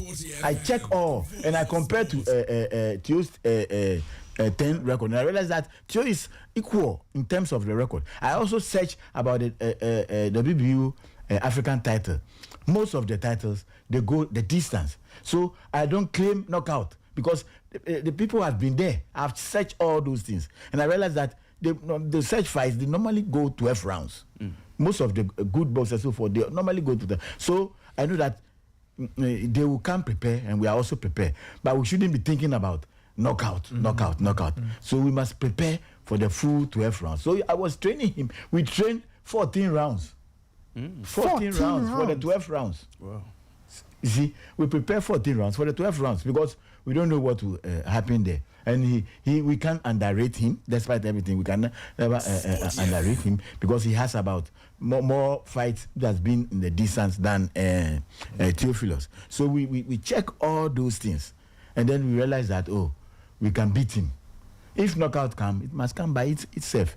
But we don't have to we don't rely on those things. And we want to be very, very careful. So that's why I've been talking to him from the corner that he must be intelligent. He must be careful. He must always alert. So that was some of the things that we were discussing at the corner. So we know they will come in thinking of knockout because all over the place, Theo by 6 or 4 rounds, we will knock him out. So we are ready for that. we heard that when I brought Basti Same, the same story. We will knock him round 6. We'll knock him round 6. We'll knock him round 6. Which one? The Bankun bout? Yes. Hey, Charlie, that bout was a killer bout. Hey, that bout there was a serious. So once we are going to fight somebody and the person is claiming he will knock you out, you must be careful because you don't know whatever will happen. So we know that they are coming in for knockout. So we also get ready to take advantage of they coming in for knockout and also beat him on points in a clear way. I see. Yeah, really. You know, Coach, I watched the fight and I realized one thing. Why was Theophilus not taking advantage of him keeping his head down? Because most of the time Gosh had his head down. And his face was there for the taking, but Theophilus would just hit him once, twice, and then he just let him go. Theophilus need to exert power to if he want to use uppercuts. Okay. Yes, and that is the reason why he need to be careful and intelligent because his best punches are overhead punches. That is yes. So when you go in for knockout uppercut and you made a list, he can catch you with the overhand. Yes. So we are seeing the openings, but there are other ways to beat him. Okay. You see, so we know that he could have used those kind of punches as well, but we are taking the safety. The of the whole team. The safe route. Anyway, have you heard from your from your opponents after the bout, Coach, and then you? So Theophilus first, Gosh, what did Gosh say after the bout? What did he tell you? No, he didn't say anything. I went to his corner and told him he's the champ. It's not him. I wouldn't get this opportunity, so I thank him very much for giving me this platform. Okay. Coach, what about your opposing coach? I haven't heard him yet. Actually, sometimes after fight, I have to be thinking of so many things. So I've relaxed. For now, I've not heard anything from their quarters. But I believe he must come to his senses now to know how to talk to senior coaches and all those things. Because what he said to me at that time, I feel very, very, very disrespecting because how can he talk to me that somebody can just come and you pass somebody? What kind of? I think you've already responded. This victory is the best. So it was very, very painful to me because when we went to the rules meeting, during the rules meeting, he wanted to shake my hand. I refused. I will not shake his hand. I refused because he can't disrespect me like that. Yes, I refused to shake his hands until Sami Captain came and talked to me before I gave him that. Let me ask the champ. How did you? Let's wrap it up. Did you know the crowd was against you? You know, majority of the crowd were rooting for Gosh. Did you know? Yeah, that? I saw everything. Then yes. What kept me strong that I said that I've gone to international level before. You go there without supporters. The opponent that you fight over there, they get more supporters. So I've experienced that before.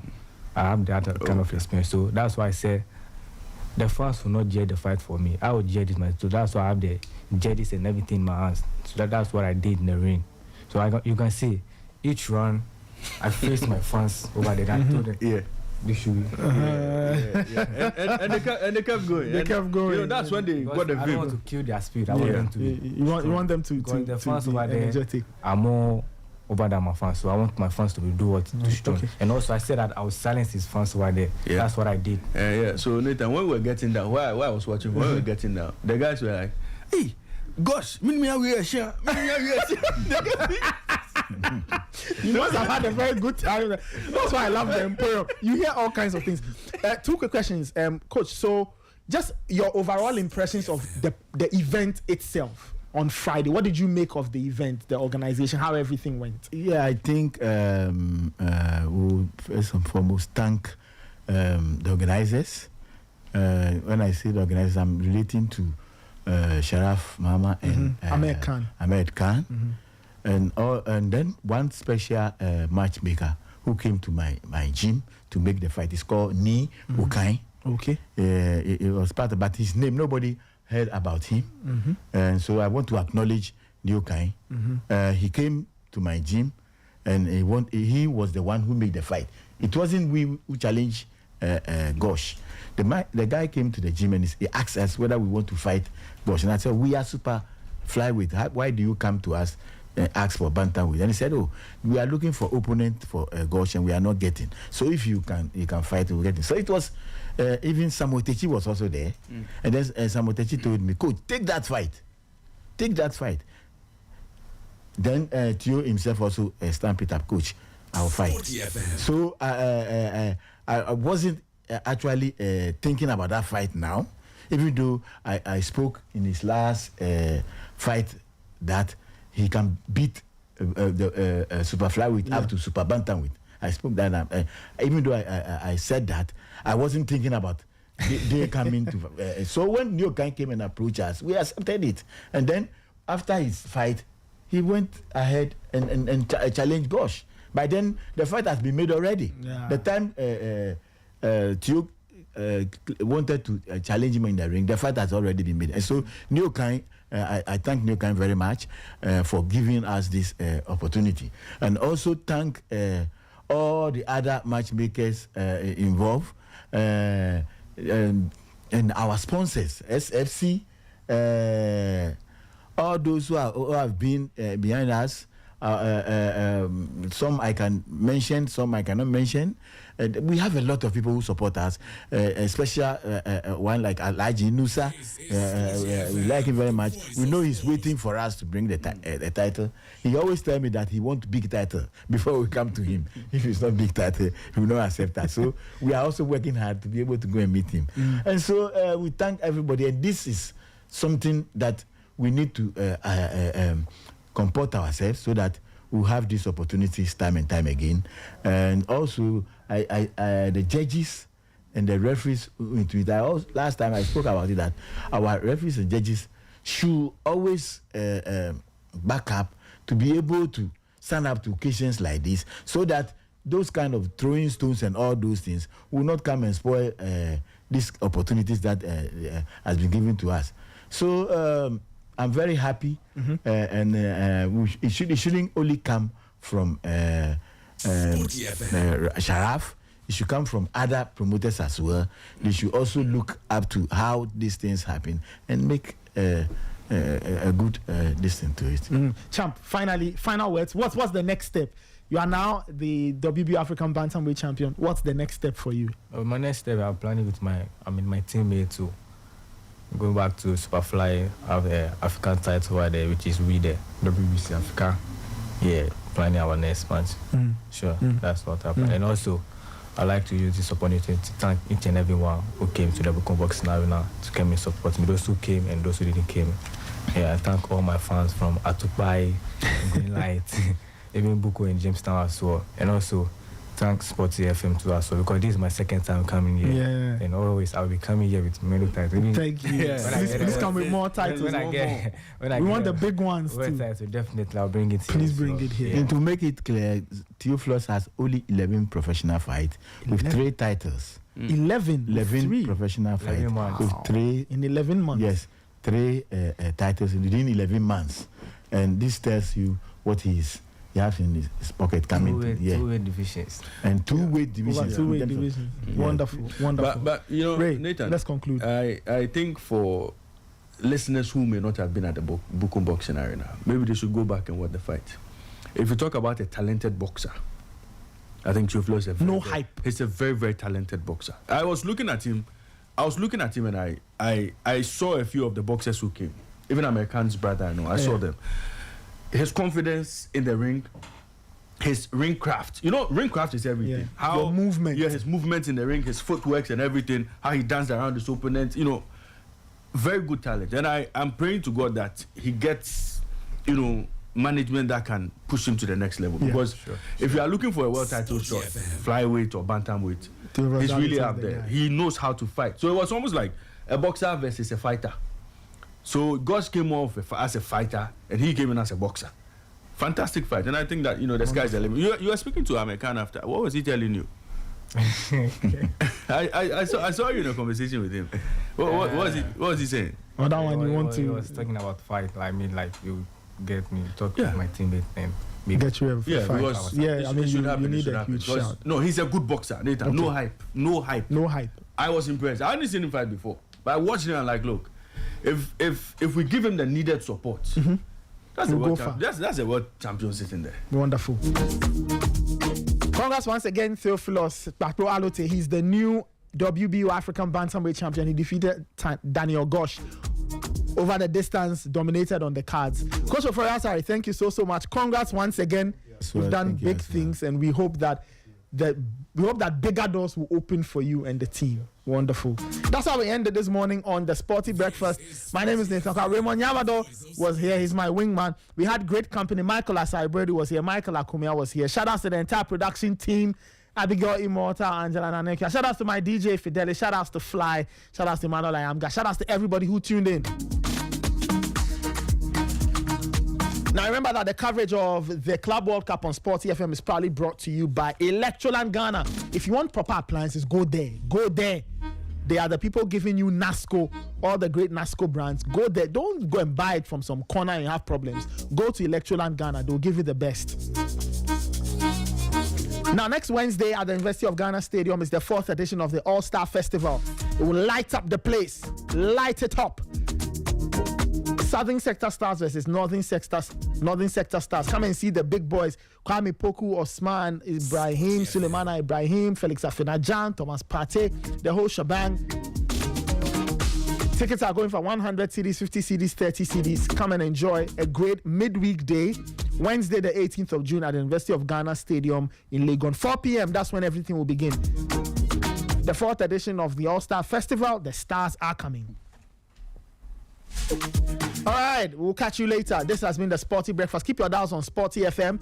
There's the news at midday, Sporty Plug at 12:30, Sporty Drive at 4, Monday Night Sporty with Kosifiaka and the gang. Happy birthday to Eustace Ni Akwe, the sheriff. Yeah, Nami. Happy birthday to you. Charlie, today you sport. I tell you, good sport. Raymond is back at 11:30 with Sporty F1, reviewing the Canadian Grand Prix, yeah. And the shenanigans, Oscar Piastri and Lando Norris and co. Right. All right, we'll catch you. Keep your dials locked on Sporty FM. This is the voice of sport. We'll catch you later.